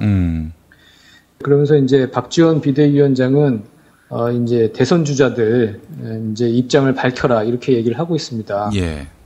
이제 문재인 전 더불어민주당 대표를 언급하면서 예. 유력한 대선 후보로서 이에 대해 언급하지 않는 것은 바람직하지 않다 이렇게 얘기를 했고요. 예. 그리고 필요하면 미국과 중국에 당의 특사를 파견해서 미국을 설득하고 중국의 이해를 구할 것을 제안한다 이렇게 얘기하기도 했습니다.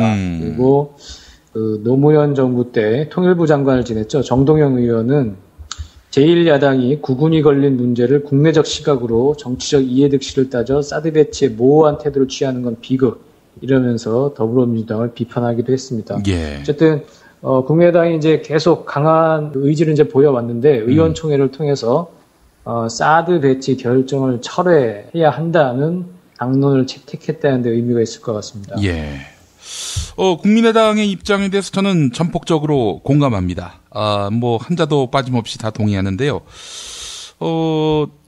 사실 지금 총선 민심대로라면은 제1당 아닙니까? 제1야당 정도가 아니라 더불어민주당이. 그렇죠. 네. 근데 현재 그 뚜렷한 입장도 없을 뿐더러 김종인 비상대책위원회 대표는 미국 덕에 오늘의 한국 경제 성장이 있었다. 이런 시대착오적인 발언을 한겨레 인터뷰에서 밝혔단 말이죠. 아니 그렇다면은 그 더불어민주당 어제 의원총회에서 뭔가 당론을 정할 것처럼 움직임이 있었는데 결론은 어떻게 나왔습니까? 예, 의원 간담회를 열어서 사드에 대한 의원들의 이제 총의를 모으는 자리를 만들었다고 했는데요. 예. 일단 대부분의 의원들이 사드 반대를 당론으로 채택해야 한다고 강경하게 얘기를 했습니다. 예. 그 김경협, 신동근, 심재권, 서른 의원 등이 강하게 얘기를 했고 예. 발언자 중에는 뭐 김성수 의원 정도만 이제 유보적인 발언을 했다고 하는데요. 예. 그렇게 해서 나온 결론은 당내에 사드 문제를 집중적으로 다룰 기구를 설치한다.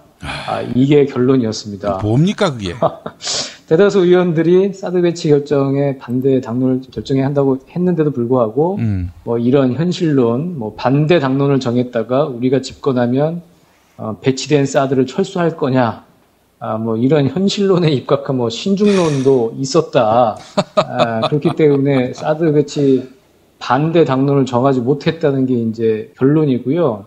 그래서 나온 결론이 사드 문제를 집중적으로 다룰 당내 기구가 필요하다는 데 뜻을 모았다는 건데, 그래서 이 의견을 비대위에 이제 보고를 한다는 것인데, 사드 문제를 집중적으로 다룰 당내 기구는 사드 배치가 결정되기 이전에 설치가 됐어야 하는 거죠. 예. 그래서 치열한 연구와 검토 끝에 결론을 가지고 있어야지. 지금 사드 배치를 다 결정을 해놓은 상태에서 지금 와서 집중적으로 연구하고 뭐 탐구하면 뭐 하겠습니까? 글쎄 말이에요.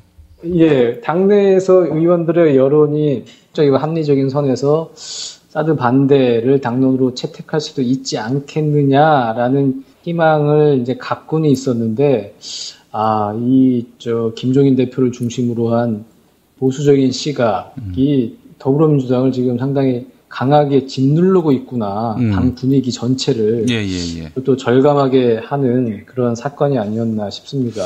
아니, 의원들 다수의 견해가 사드는 안 된다 이런 입장인데, 그 소수의 보수, 아무래도 당 지도부급이 되겠습니다만은 그들이 반대하기 때문에 총의가 모아지지 않는다? 이 민주정당 맞습니까? 그러니까 이거를 지금 일단은 김종인 대표가 이걸 억압 내지는 제압을 하고 있는 것 같고, 예.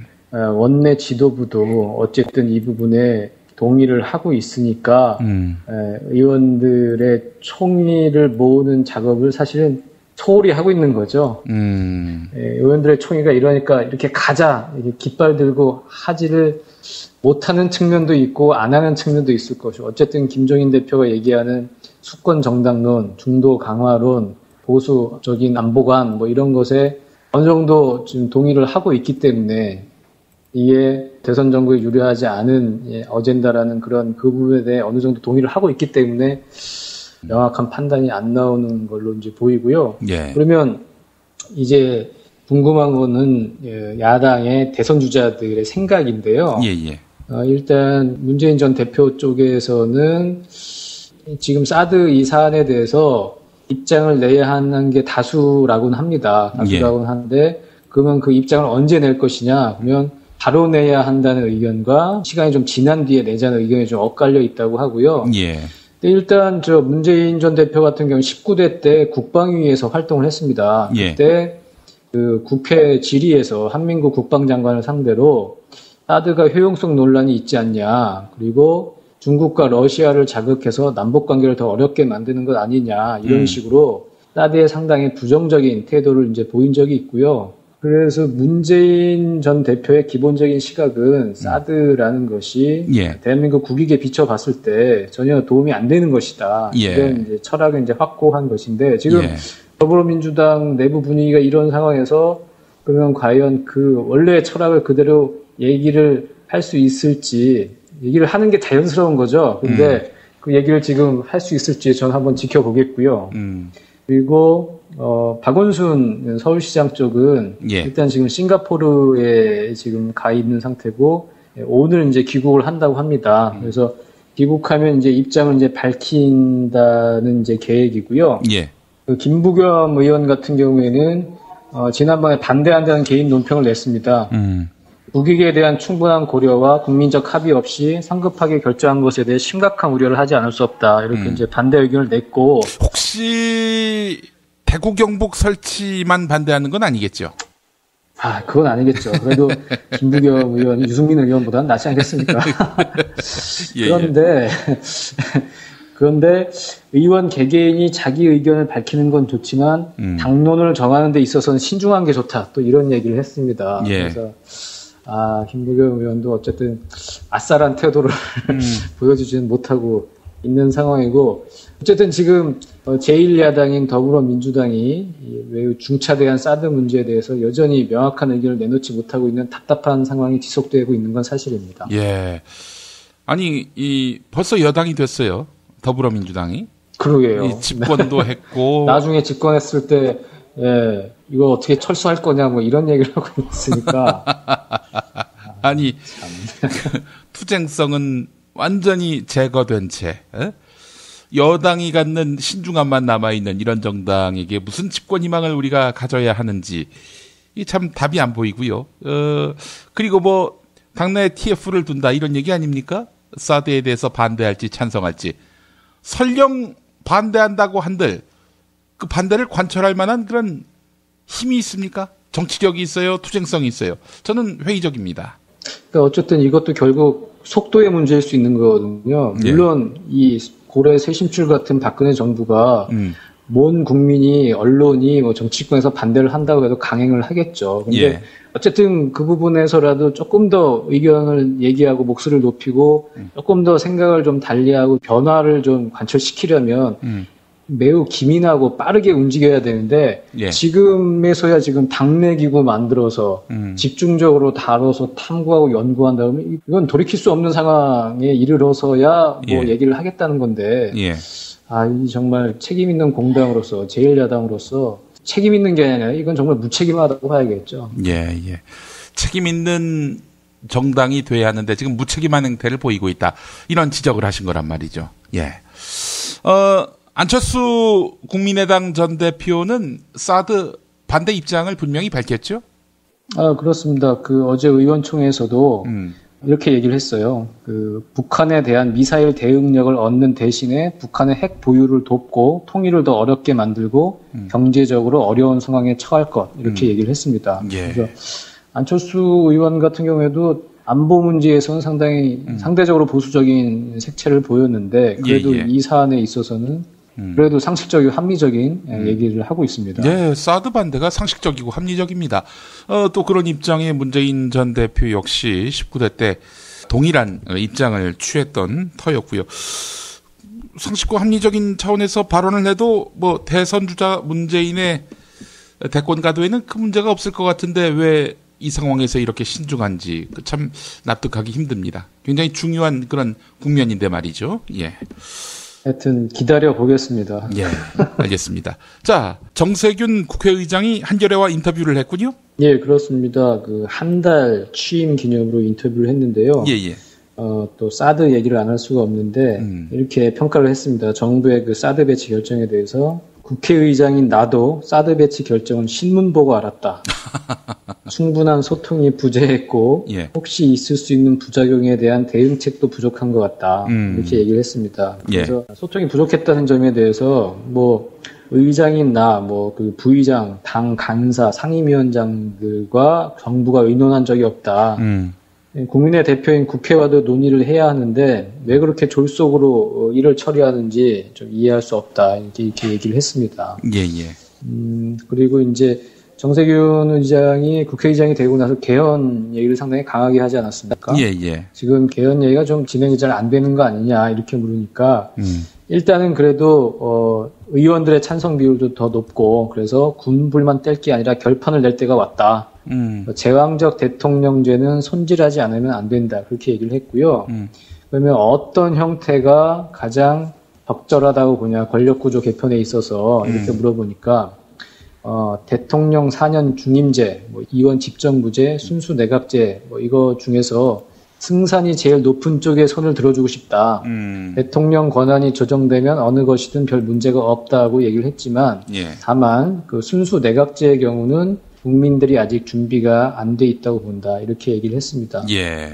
그러면서 개헌 논의에 수도 이전을 포함시켜야 하는 것 아니냐. 지금 수도 이전을 남경필 경기지사도 얘기를 했고 안희정 충남지사도 얘기를 했는데요. 이 부분에 대해서 정세균 의장은 그 문제는 아직 충분히 공론화되지 않았고 국민들의 여론이 수렴되지 않은 상태에서 또 많은 재정 지출을 수반하는 것이어서 국민들의 동의가 우선이다. 수도 이전을 하긴 해야겠지만 지금 당장 그 문제를 서두를 일은 아닌 것 같다고 얘기를 했고, 그러면 세종시에 그 국회 분원을 설치하자는 제안에 대해서는 어떻게 생각하냐고 물어보니까, 그건 한번 검토해 볼 만한 문제다. 이렇게 답을 했습니다. 예. 정세균 의장의 그 사드 입장을 보면 보다 더 선명하군요. 예, 분명합니다. 그 사드 배치 결정을 신문 보고 알았다. 아주 선명하게 얘기를 해줬습니다. 아니, 그러니까 이제 사실은 더불어민주당이 할 얘기가 없으면은 뭐 한미 관계 고려해야 하고 안보 문제에 있어서는 보수적 견지를 취해야 한다. 이런 스탠스가 확고하다면 이렇게 얘기할 수 있는 거 아닙니까? 정세균 의장 표현대로. 아니, 왜 국회하고 논의 없이 일방적으로 발표하느냐. 이렇게 말입니다. 이럴 입장도 없고 말이죠. 논의만 해보겠다. 뭐야 이게 도대체.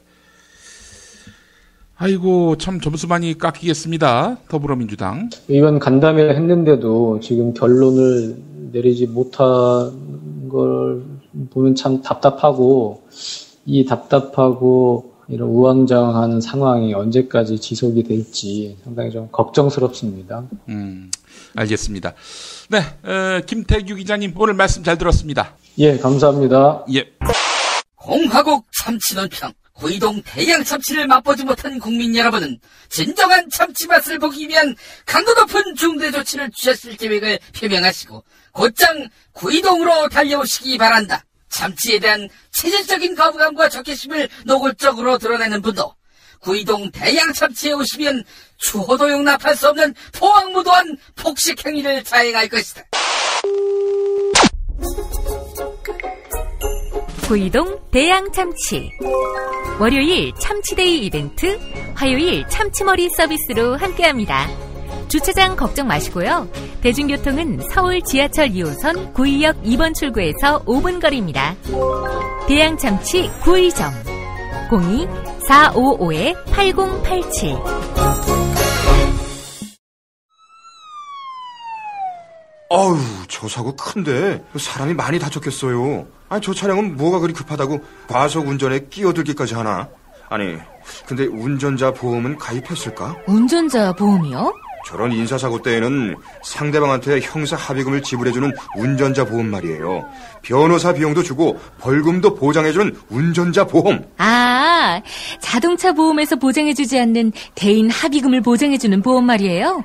그거 굉장히 비싸지 않나요? 아니에요. 난 7,000원 운전자 보험 카페에서 가입했는걸요. 뭐라고요? 7,000원 운전자 보험 카페? 홈쇼핑에서도 월 2만원에서 3만원이던데. 버스도 승합차도 트럭도 자가용이라면 7,000원 운전자 보험 카페. 우와, 대박. 비싼 보험료 때문에 힘드시죠? 풀보장 운전자 보험을 저렴하게 만나는 가장 좋은 방법. 다음 네이버 카페에서 7,000원 운전자 보험을 검색해보세요. 전화문의는 02-849-9730. 10년차 베테랑 손해보험 전문 설계사가 평일은 물론 주말 공휴일에도 상담해드립니다. 다시 한번 전화문의는 02-849-9730. 뭐 7,000원 운전자 보험, 택시, 버스, 트럭 등 영업용 차량 운전자 보험도 상담해드립니다. 어머님, 아버님, 오래오래 건강하세요. 개업 축하합니다. 본세다 잠드소서. 결혼을 축하합니다. 형부, 우리 언니 반품은 안 됩니다. 차장 승진하신 주과장님, 주차장 되신 거 축하해요. 우리 같이 산 게 벌써 7년이나 됐네. 썩 짜릿했던 시간이었어. 선생님, 저도 사람이 되는군요. 선생님 덕분입니다. 하늘나라 가셨을 거예요. 곧 다시 만날 거고요. 태어나서 처음으로 여자에게 보내는 꽃이야. 너랑 닮은 꽃. 생일 축하해. 사랑과 축하, 위로가 있는 곳에 좋은 사람과 플라워. 1566-0263 1566-0263입니다. 당신이 알아야 할, 또 우리 공동체가 알아야 할 뉴스, 김용민이 챙겨드립니다. 지금은 제1부 뉴스 매거진과 함께하고 계십니다. 경제의 속살 들여다보겠습니다. 오늘도 민중의 소리 이완배 기자 함께합니다. 이완배 기자님, 네, 안녕하십니까. 예. 자, 김종인 더불어민주당 비상대책위원회 대표. 네. 한겨레하고 인터뷰를 했는데, 네. 여러 발언 중에서 한국 경제 발전이 한미 상호 방위 조약 때문이다. 이런 네. 말이 있어요. 그 김태규 기자님께서 이제 뉴스 매거진에서 이 인터뷰를 소개해 주신 내용을 듣고 예. 제가 이제 정말로 김종인 대표가 그런 말을 했는지 사실 잘 안 믿겨져서 회사에 출근하자마자 원문을 찾아봤습니다. 종이신문으로요. 그 원문을 보니까 이제 황당함을 넘어서서 이제 뚜껑이 확 열리더라고요. 그래서 조금 흥분 데시벨이 높은 상태에서 지금 뉴스를 소개를 해드리는 건데 양해해 주셨으면 좋겠습니다. 제가 미리 말씀드리지만 저는 외교 안보 분야는 잘 모릅니다. 그래서 모든 상황을 경제적 문제로 해석을 할 수밖에 없는데요. 예. 어제 한겨레 신문에 실린 인터뷰 내용에서 저를 정말 황망하게 만들었던 대목이 있습니다. 오해의 소지를 없애기 위해서 원문 그대로 읽어드리겠습니다. 예. 하지만 정치권과 국민 모두 인식해야 하는 게 우리 경제가 이만큼 성장할 수 있었던 것은 한미 상호 방위 조약 덕에 가능했다는 거다. 미군이 사드를 가져다 놓겠다고 결정하고 우리 정부와 협의해 놓았다. 우리가 찬성이냐 반대냐 따져야 할 차원을 넘어서 버렸다. 예, 분명하게 지금 김종인 대표가 선언을 하는 겁니다. 우리 경제가 이만큼 성장할 수 있었던 것은 한미 상호 방위 조약 덕분이다. 저는 이거 읽고요. 이분이 진짜 미치셨습니까? 이런 말이 저절로 튀어나왔습니다. 왜냐하면 미치지 않고서야 독일에서 질서자유주의를 공부한 경제학자가 이런 발상을 할 수가 없는 거거든요. 그래서 저는 그 한겨레 기자분께 물어보고 싶더라고요. 그 나양욱처럼 김종인 대표도 술 취해서 인터뷰한 거 아니냐고요. 진짜로요. 예. 제가 그 친미, 반미, 숙미, 종미 어쨌든 미국이라는 변수에 대해서 입장을 말하기 전에요.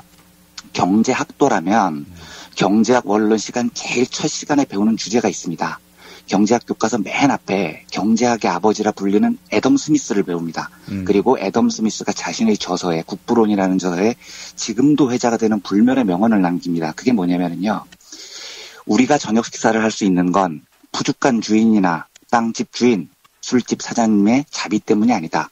오히려 그들이 자기 이익을 챙기려는 이기심 덕분이다. 이게 경제학의 출발점인 겁니다. 이게 뭐냐면 왜 저희 어렸을 때 밥 먹다가 밥풀 흘리면 아버지들한테 야단 맞잖아요. 예.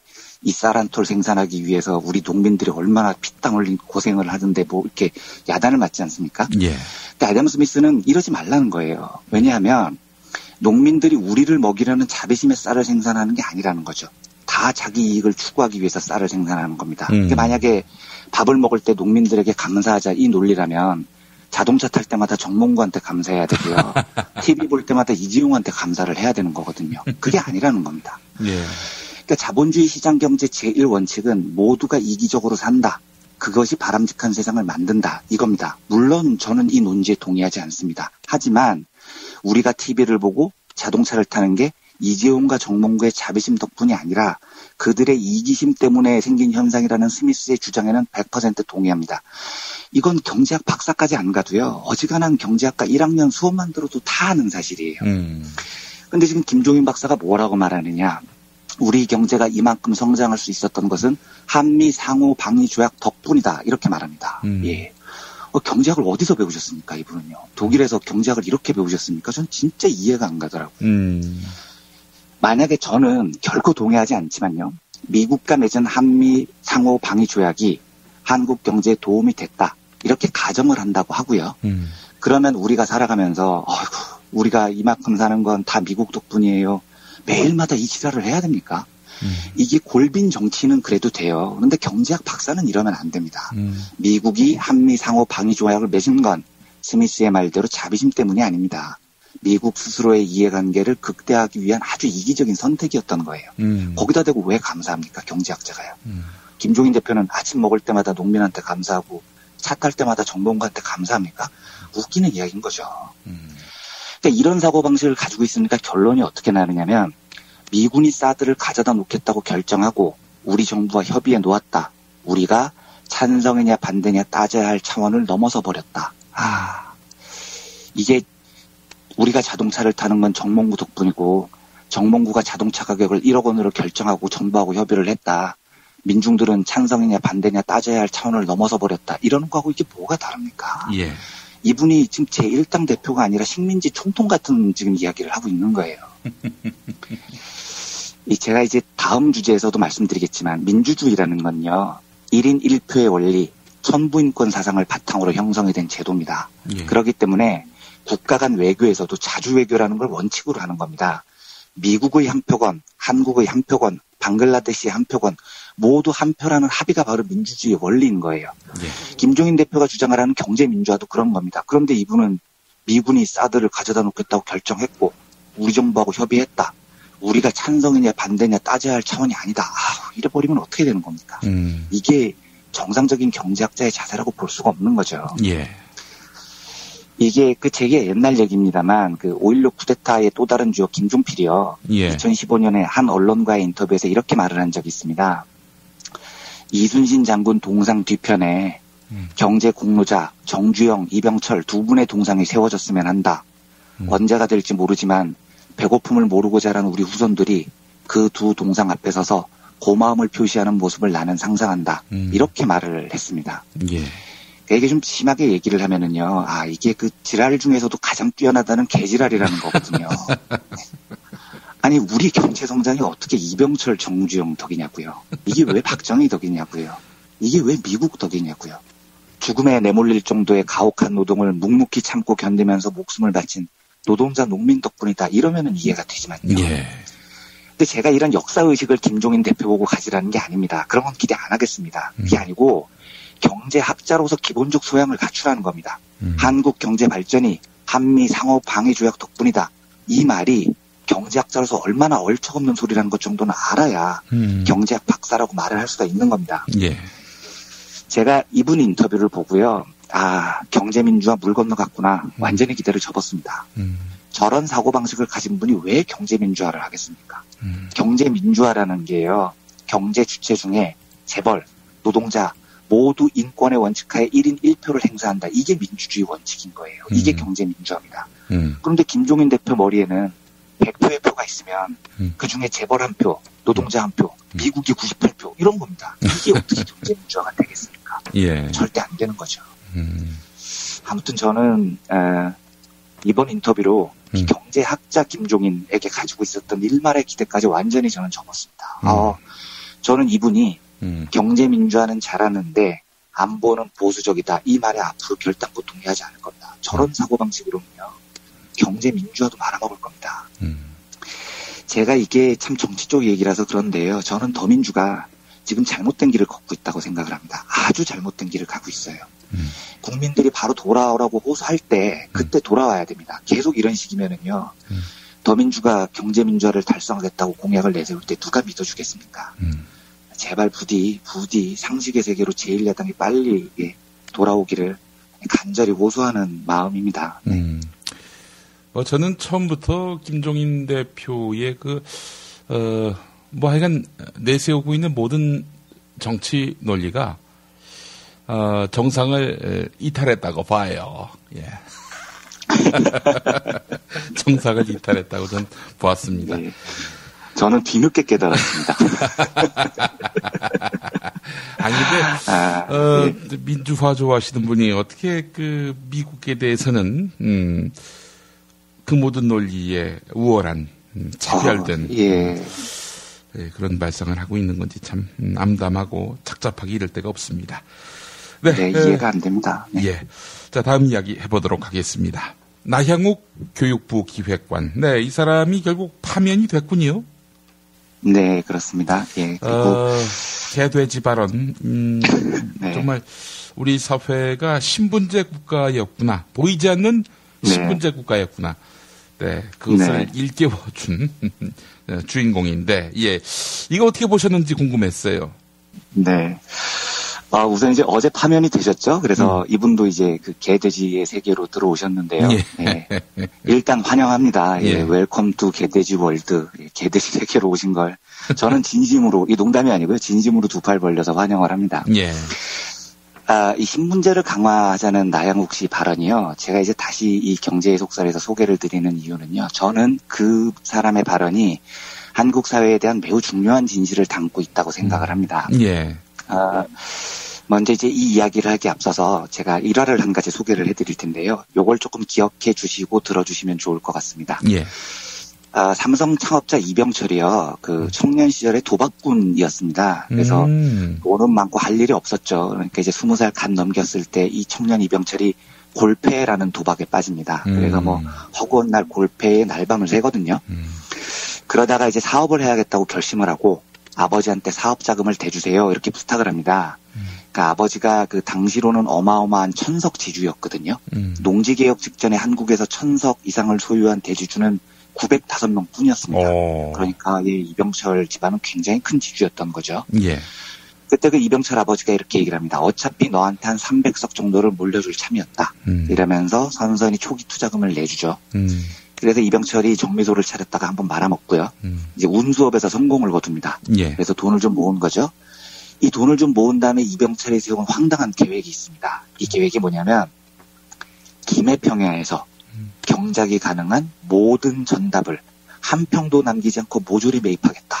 이게 이병철의 계획이었습니다. 이걸 역사에 제대로 기록을 한다면 이렇게 돼야 됩니다. 이병철, 김해평야 대투기 사건 이렇게 기록이 돼야 되는데 예. 아무도 그렇게 기록을 안 하죠. 그러니까 이병철은 그 당시에 땅 투기꾼이었던 거예요. 1930년대 땅이라는 건요. 그야말로 민중들의 삶의 터전입니다. 그런데 이병철은 돈 좀 만졌다고 첫 번째로 시도를 한 게 김해평야 전체를 싸그리 사들이겠다. 이런 황당한 계획을 세우는 거죠. 예. 이 황당한 일화를 잠깐 기억해 주시고 이제 다음 이야기를 들어주셨으면 좋겠습니다. 예. 역사적으로 보면은요, 서구에서는요, 부르주아지, 자본가 계급이라는 새로운 계급이 매우 처절한 방식으로 등장을 합니다. 산업혁명으로 이 자본가 계급이 돈을 번 다음에 중세 지배 계급이었던 귀족들하고는 전혀 다른 신분에서 새로운 지배 계급이 되는 거죠. 이 예. 계기를 역사학자들은 여러 갈래로 분석을 합니다만 대충 1789년 프랑스 대혁명이 굉장히 중요한 계기가 됐다고 보는 쪽이 많습니다. 그리고 1789년 프랑스 대혁명은 엄청난 피를 불러온 사건이었죠. 예. 중세를 장악했던 귀족들을 물리치기 위해서 자본가 계급 역시 혁명이라는 굉장히 격렬한 방식으로 새로운 지배 계급으로 떠오른 겁니다. 이런 과정을 거쳤기 때문에요.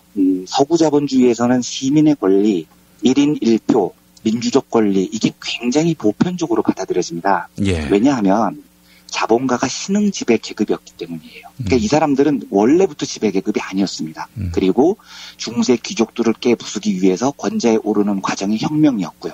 이 혁명 과정에서 자유, 평등, 연대의 사상이 확산됐고 1인 1표, 천부인권, 민주주의 가치가 이 사람들이 지배 계급이 되는데 중요한 역할을 하는 거죠. 그래서 사실은 그 서구 자본가 계급들도요, 내심으로는 그렇겠죠. 민중은 개, 돼지 이렇게 생각을 할 겁니다. 내심으로는요. 그런데 표면적으로는 민주주의, 천부인권, 이 사상을 결단코 부인하지 않습니다. 그러면 한국하고 한번 비교를 해보겠습니다. 한국의 자본가 계급은 어떤 과정을 통해서 형성이 됐느냐. 유럽처럼 시민혁명을 통해서 귀족 계급을 누르고 탄생한 계급이 아닙니다. 한국 재벌들의 구성 분포를 보면요.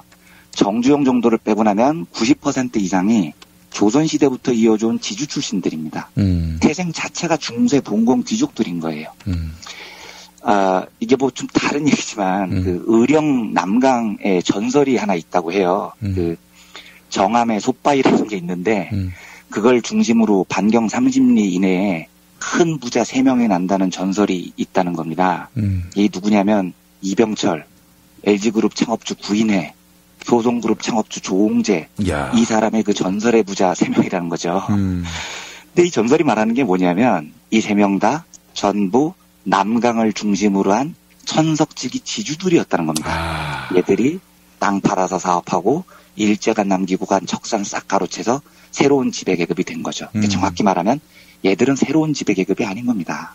그냥 조상 대대로 지배계급이었던 애들인 겁니다. 예. 이것 때문에 이 사람들 마인드가요, 서구 부자들하고 완전히 다릅니다. 1인 1표, 민주주의, 이런 원칙이 절대로 없습니다. 왜냐하면 자기는 그냥 귀족이었거든요. 고려시대부터 1000년 넘게 귀족이었던 거예요. 계속 부가 대물림됐고요. 그러니까 얘들은 우리는 귀족이고 민중은 개, 돼지다, 이렇게 생각하는 게 너무 당연한 거죠. 이게 이제 이해가 되면 2014년 서울시장 선거 때 정몽준 후보의 막내 아들이 팀킬을 한번 한 적이 있지 않습니까? 예. 국민 정서가 굉장히 미기하다 뭐 이러면서요. 예. 그런데 이게 바로 이해가 되실 겁니다. 이 정몽준 막내 아들이 재벌 3세 4세 중에 유난히 또라이여서 그런 글을 올리는 게 아닙니다. 그게 그 사람들 정서예요. 얘들은 정말 이렇다고 믿고 사는 겁니다. 이제 그러면 여기서 궁금한 게 하나 생기는 거죠. 예. 정몽준 아들은 뭐 저래도 되는 건데요. 자기들이 이제 뭐 고려 이후 1000년 동안 귀족이었으니까요. 그 정몽준 씨가 새누리당 서울시장 후보로 당선됐을 때 제 막내 아들의 잘못을 너그러이 용서해달라 이런 말을 했었죠. 울먹이면서. 근데 그게 사과할 일은 아니었네요. 그네들에게는 이게 하나의 상식책이었으니까요. 상식인 겁니다. 예. 그렇습니다. 그래서 정몽준 아들은 저러는 거죠. 자기가 이제 고려 이후 1000년 동안 귀족이라고 생각하고 사는 거니까요. 예. 근데 제가 이제 여기서 궁금한 건 뭐냐면요. 예. 정몽준 아들은 저래도 되는데, 예. 나양욱은 뭐냐는 겁니다. 나양욱. 이게 제가 갖고 있는, 궁금증입니다. 제가 이 뉴스를 듣고 제일 먼저 한 말이, 아니, 그럼 나양욱은 아버지가 누구야? 제 아버지도 재벌이야? 이게 제가 제일 먼저 물어볼 거였어요. 근데 찾아보니까 아니더라고요. 연세대 교육학과 89학번. 행지 출신. 그러니까 제가 재수를 안 했으면 저도 89학번이거든요. 예. 그냥 저하고 동년배 평범한 사람이에요. 그런데 왜 저렇게 신분제를 옹호하는 소리를 하는 걸까요? 그러니까 사실은 저는 이걸 나름정신이라고 부릅니다. 귀족 사회를 분석해 보면요. 예. 꼭 귀족도 아닌데 귀족 옆에 붙어서 떡고물을 받아먹고 민중들을 착취하는 애들이 있습니다.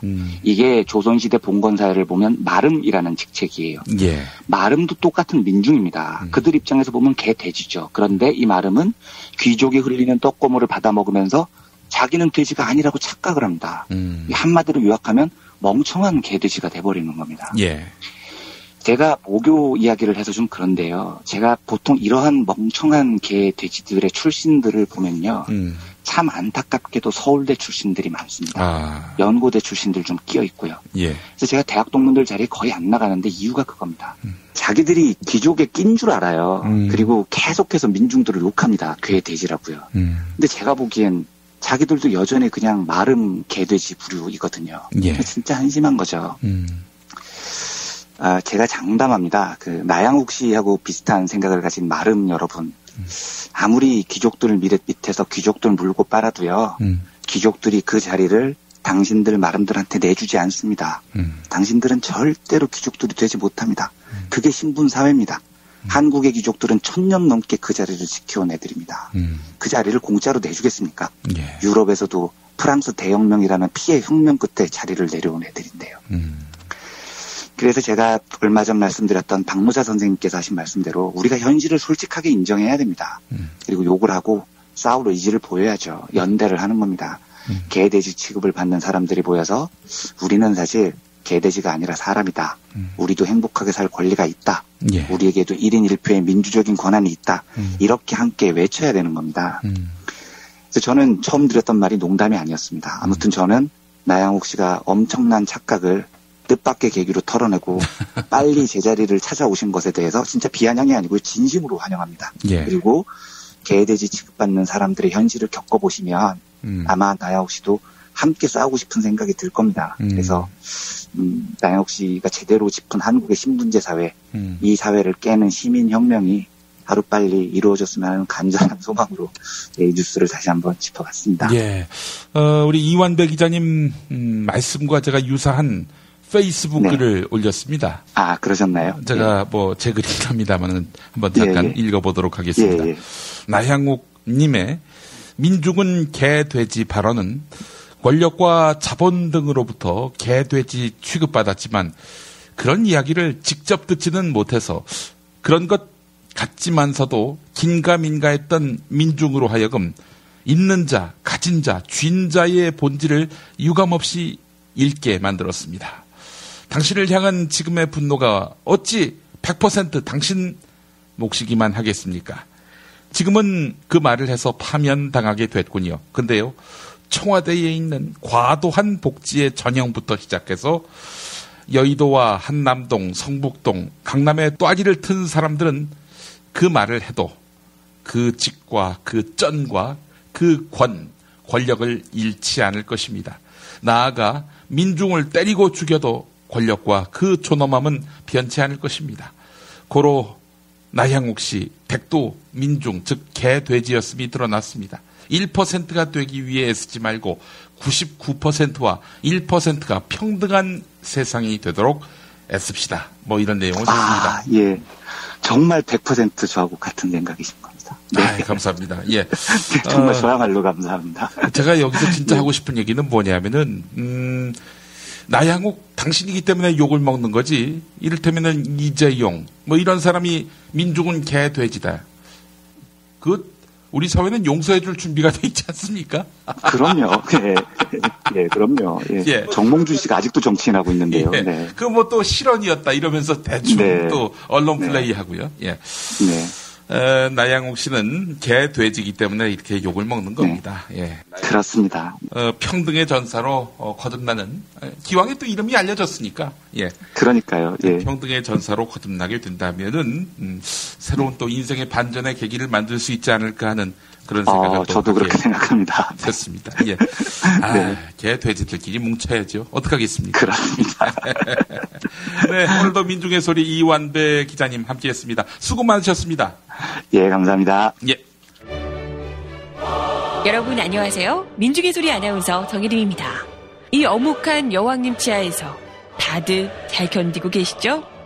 오늘도 종편의 주옥 같은 헛소리에 혼이 정상인 듯 정상 아닌 비정상 같은 여왕님의 우주 타령에 고구마 100개쯤 한꺼번에 삼킨 듯 답답한 마음에 죄 없는 가슴팍만 두들겨대고 계세요. 이젠 시원한 사이다 같은 민중의 소리와 함께하세요. 잘 키운 진보 언론 열종편 안 부럽습니다. 한 달 10,000원 소액 CMS 후원으로 민중의 소리에 큰 힘이 되어주세요. 1661-0451 1661-0451 전화 기다릴게요.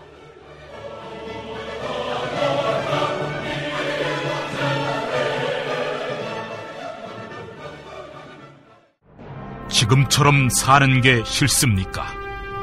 전복을 원하십니까? 그렇다면 와우 전복을 드십시오.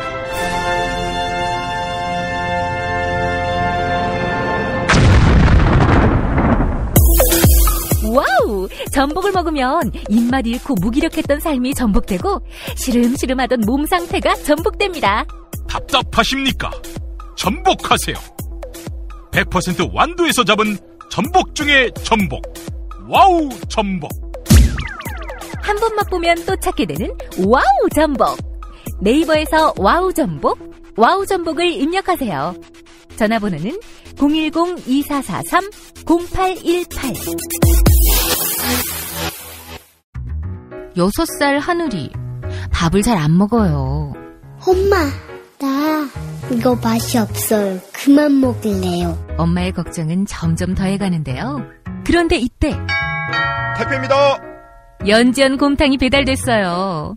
직접 도끼로 팬 장작불 위에 한우 사골과 도가니를 가마솥에 한가득 넣고 24시간 끓인 진구.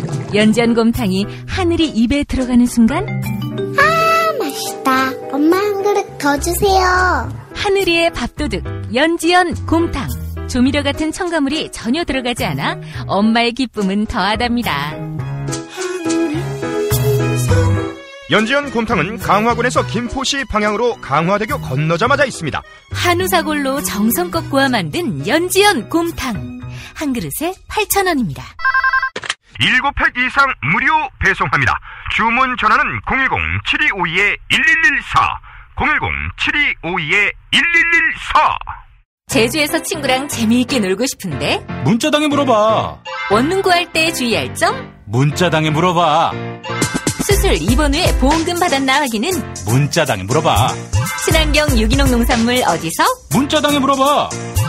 집수리 견적, 생활, 보험, 법률도 문자당에 물어봐. 혹시 내 반쪽도? 포털이나 카카오톡, 텔레그램, 페이스북 어디서든 문자당을 검색해보세요. 잠깐! 불법적인 일은 사양합니다. 대한민국 최초, 아니 은하계 최초의 잡놈 평전. 김어준 평전. 무식하지만 의리 만빵의 엄마 노골적인 인종차별의 격분에 개싸움을 벌인 이탈리아 현지인, 한겨울 침낭 안에서 일회적인 사랑을 나눈 유럽 여성, 그리고 전대미문의 사기꾼 MB까지 김어준의 학교에는 참 많은 선생님이 있었죠. 자기가 언제 행복한지, 내 욕망이 뭔지, 내가 어떻게 생겨먹었는지 자기하고 대면을 해야 돼요. 그래서 내가 하고 싶은 걸 찾아야 됩니다. 누구의 눈치도 보지 말고 욕망의 주체가 돼서. 그리고 그 일을 그냥 해요. 은하계에 다시 없을 딱 한 사람, 김어준. 김영민이 김어준을 9년간 관찰한 기록. 김어준 평전. 김어준 평전, 인터하우스에서 나왔습니다.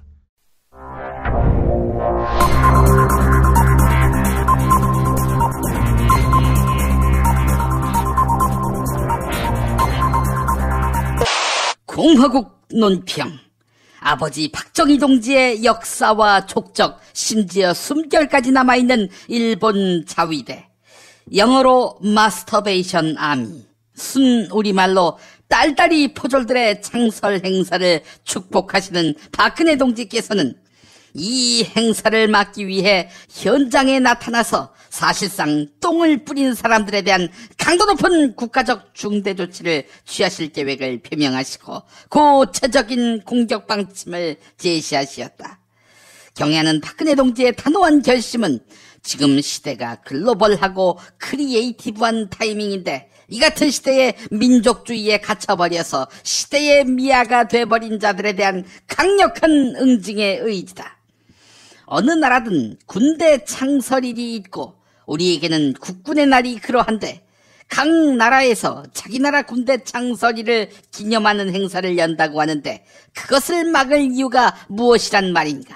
게다가 이 나라에 세금을 내는 호텔에서 개최한다는 것인데 이를 막는다는 것은 기업의 매출을 축소시켜서 경기를 악화시키고 나아가 세금 수입을 줄여서 국가 재정난을 심화시키려는 의도가 명백하다 하겠다. 당연히 박동지를 참을 수 없이 모독하고 우롱하고 천추의 한이 될 망동을 저지르는 것이다. 이는 처절한 대가를 자초하는 악수 중에 최악수가 될 것이다. 혹자는 일본이 조선민족을 강제 점령하며 온갖 악행을 저질렀다는 이유로 반대하고 있다. 그러나 무언가 잘못 알고 있는 것 아닌가? 자위대는 일본이 패망한 다음부터 생긴 것이다. 게다가 지난날 역사에 대해서는 미국에게만은 무릎 꿇었던 일본이다. 어찌 침략의 역사가 여전하다고 생각할 수 있단 말인가?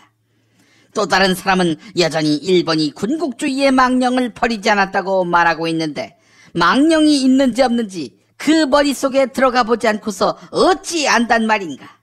하여간 반대를 위한 반대, 비난을 위한 비난을 퍼붓는 것은 박동지에 대한 체질적인 거부감과 적개심을 노골적으로 드러내는 것으로서 초도 용납할 수 없는 포악무도한 도발 행위임을 똑똑히 알아야 할 것이다. 이 나라의 군사 주권은 미국에게 있는 이상 미국이 괜찮다고 하면 괜찮은 것이다. 그뿐인가 우리 박근혜 동지는 중국군 전승절 행사에까지 가서 축하했다. 남의 잔치에 채 뿌리는 것만으로도 우리 민족의 덕목을 해치는 반민족 행위라 아니할 수 없다.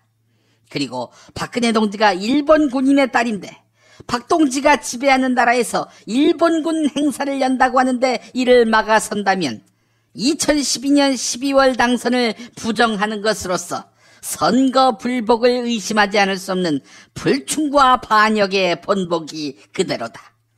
자위대 행사를 반대하는 자들은 즉각 박동지에게 찾아가서 큰 절을 올리고 참회의 눈물을 흘리며 자위대 창설일을 국경일로 만드는 운동을 벌이겠다며 행동해야 할 것이다. 만약 이를 거절할 시에는 박동지의 치솟는 분노와 경천동지할 탄압의 불벼락을 받게 될 것이다.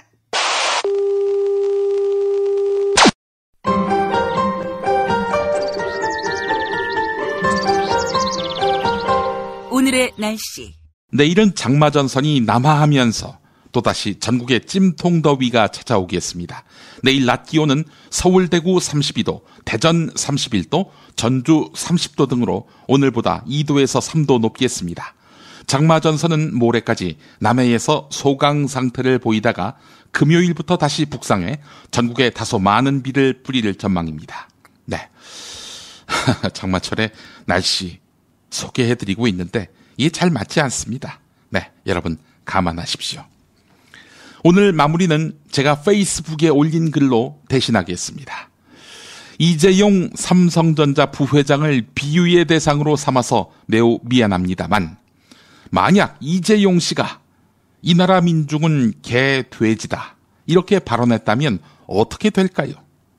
보도가 전혀 안 되거나 설령 알려지게 돼서 파문이 일어도 수습할 수 있는 일은 돼지고기 요리 가짓수만큼이나 많을 겁니다. 대국민 사과라는 액션 하나만 취한다고 생각해보지요. 모든 기레기들, 네, 쉴드 치기 바쁠 겁니다. 광고가 심히 고픈 덜 떨어진 언론 일부는 얼굴에 철갑을 두르고는 이재용 부회장 원래 애견가였다, 양돈 산업에 대해서도 평소 큰 관심을 보여왔다, 측근 인사는 이재용 부회장이 개, 돼지와 가까워서 개, 돼지 운운한 발언은 결코 누군가를 비하할 목적이 아니었다고 생각한다고 말했다. 네, 이런 기사를 실을 겁니다. 네. 그러니까 한마디로 말해서 나향욱 씨, 당신은 우리와 같습니다. 당신도 개, 돼지입니다. 우리도 개, 돼지고요. 네. 뉴스 매거진 여기까지입니다.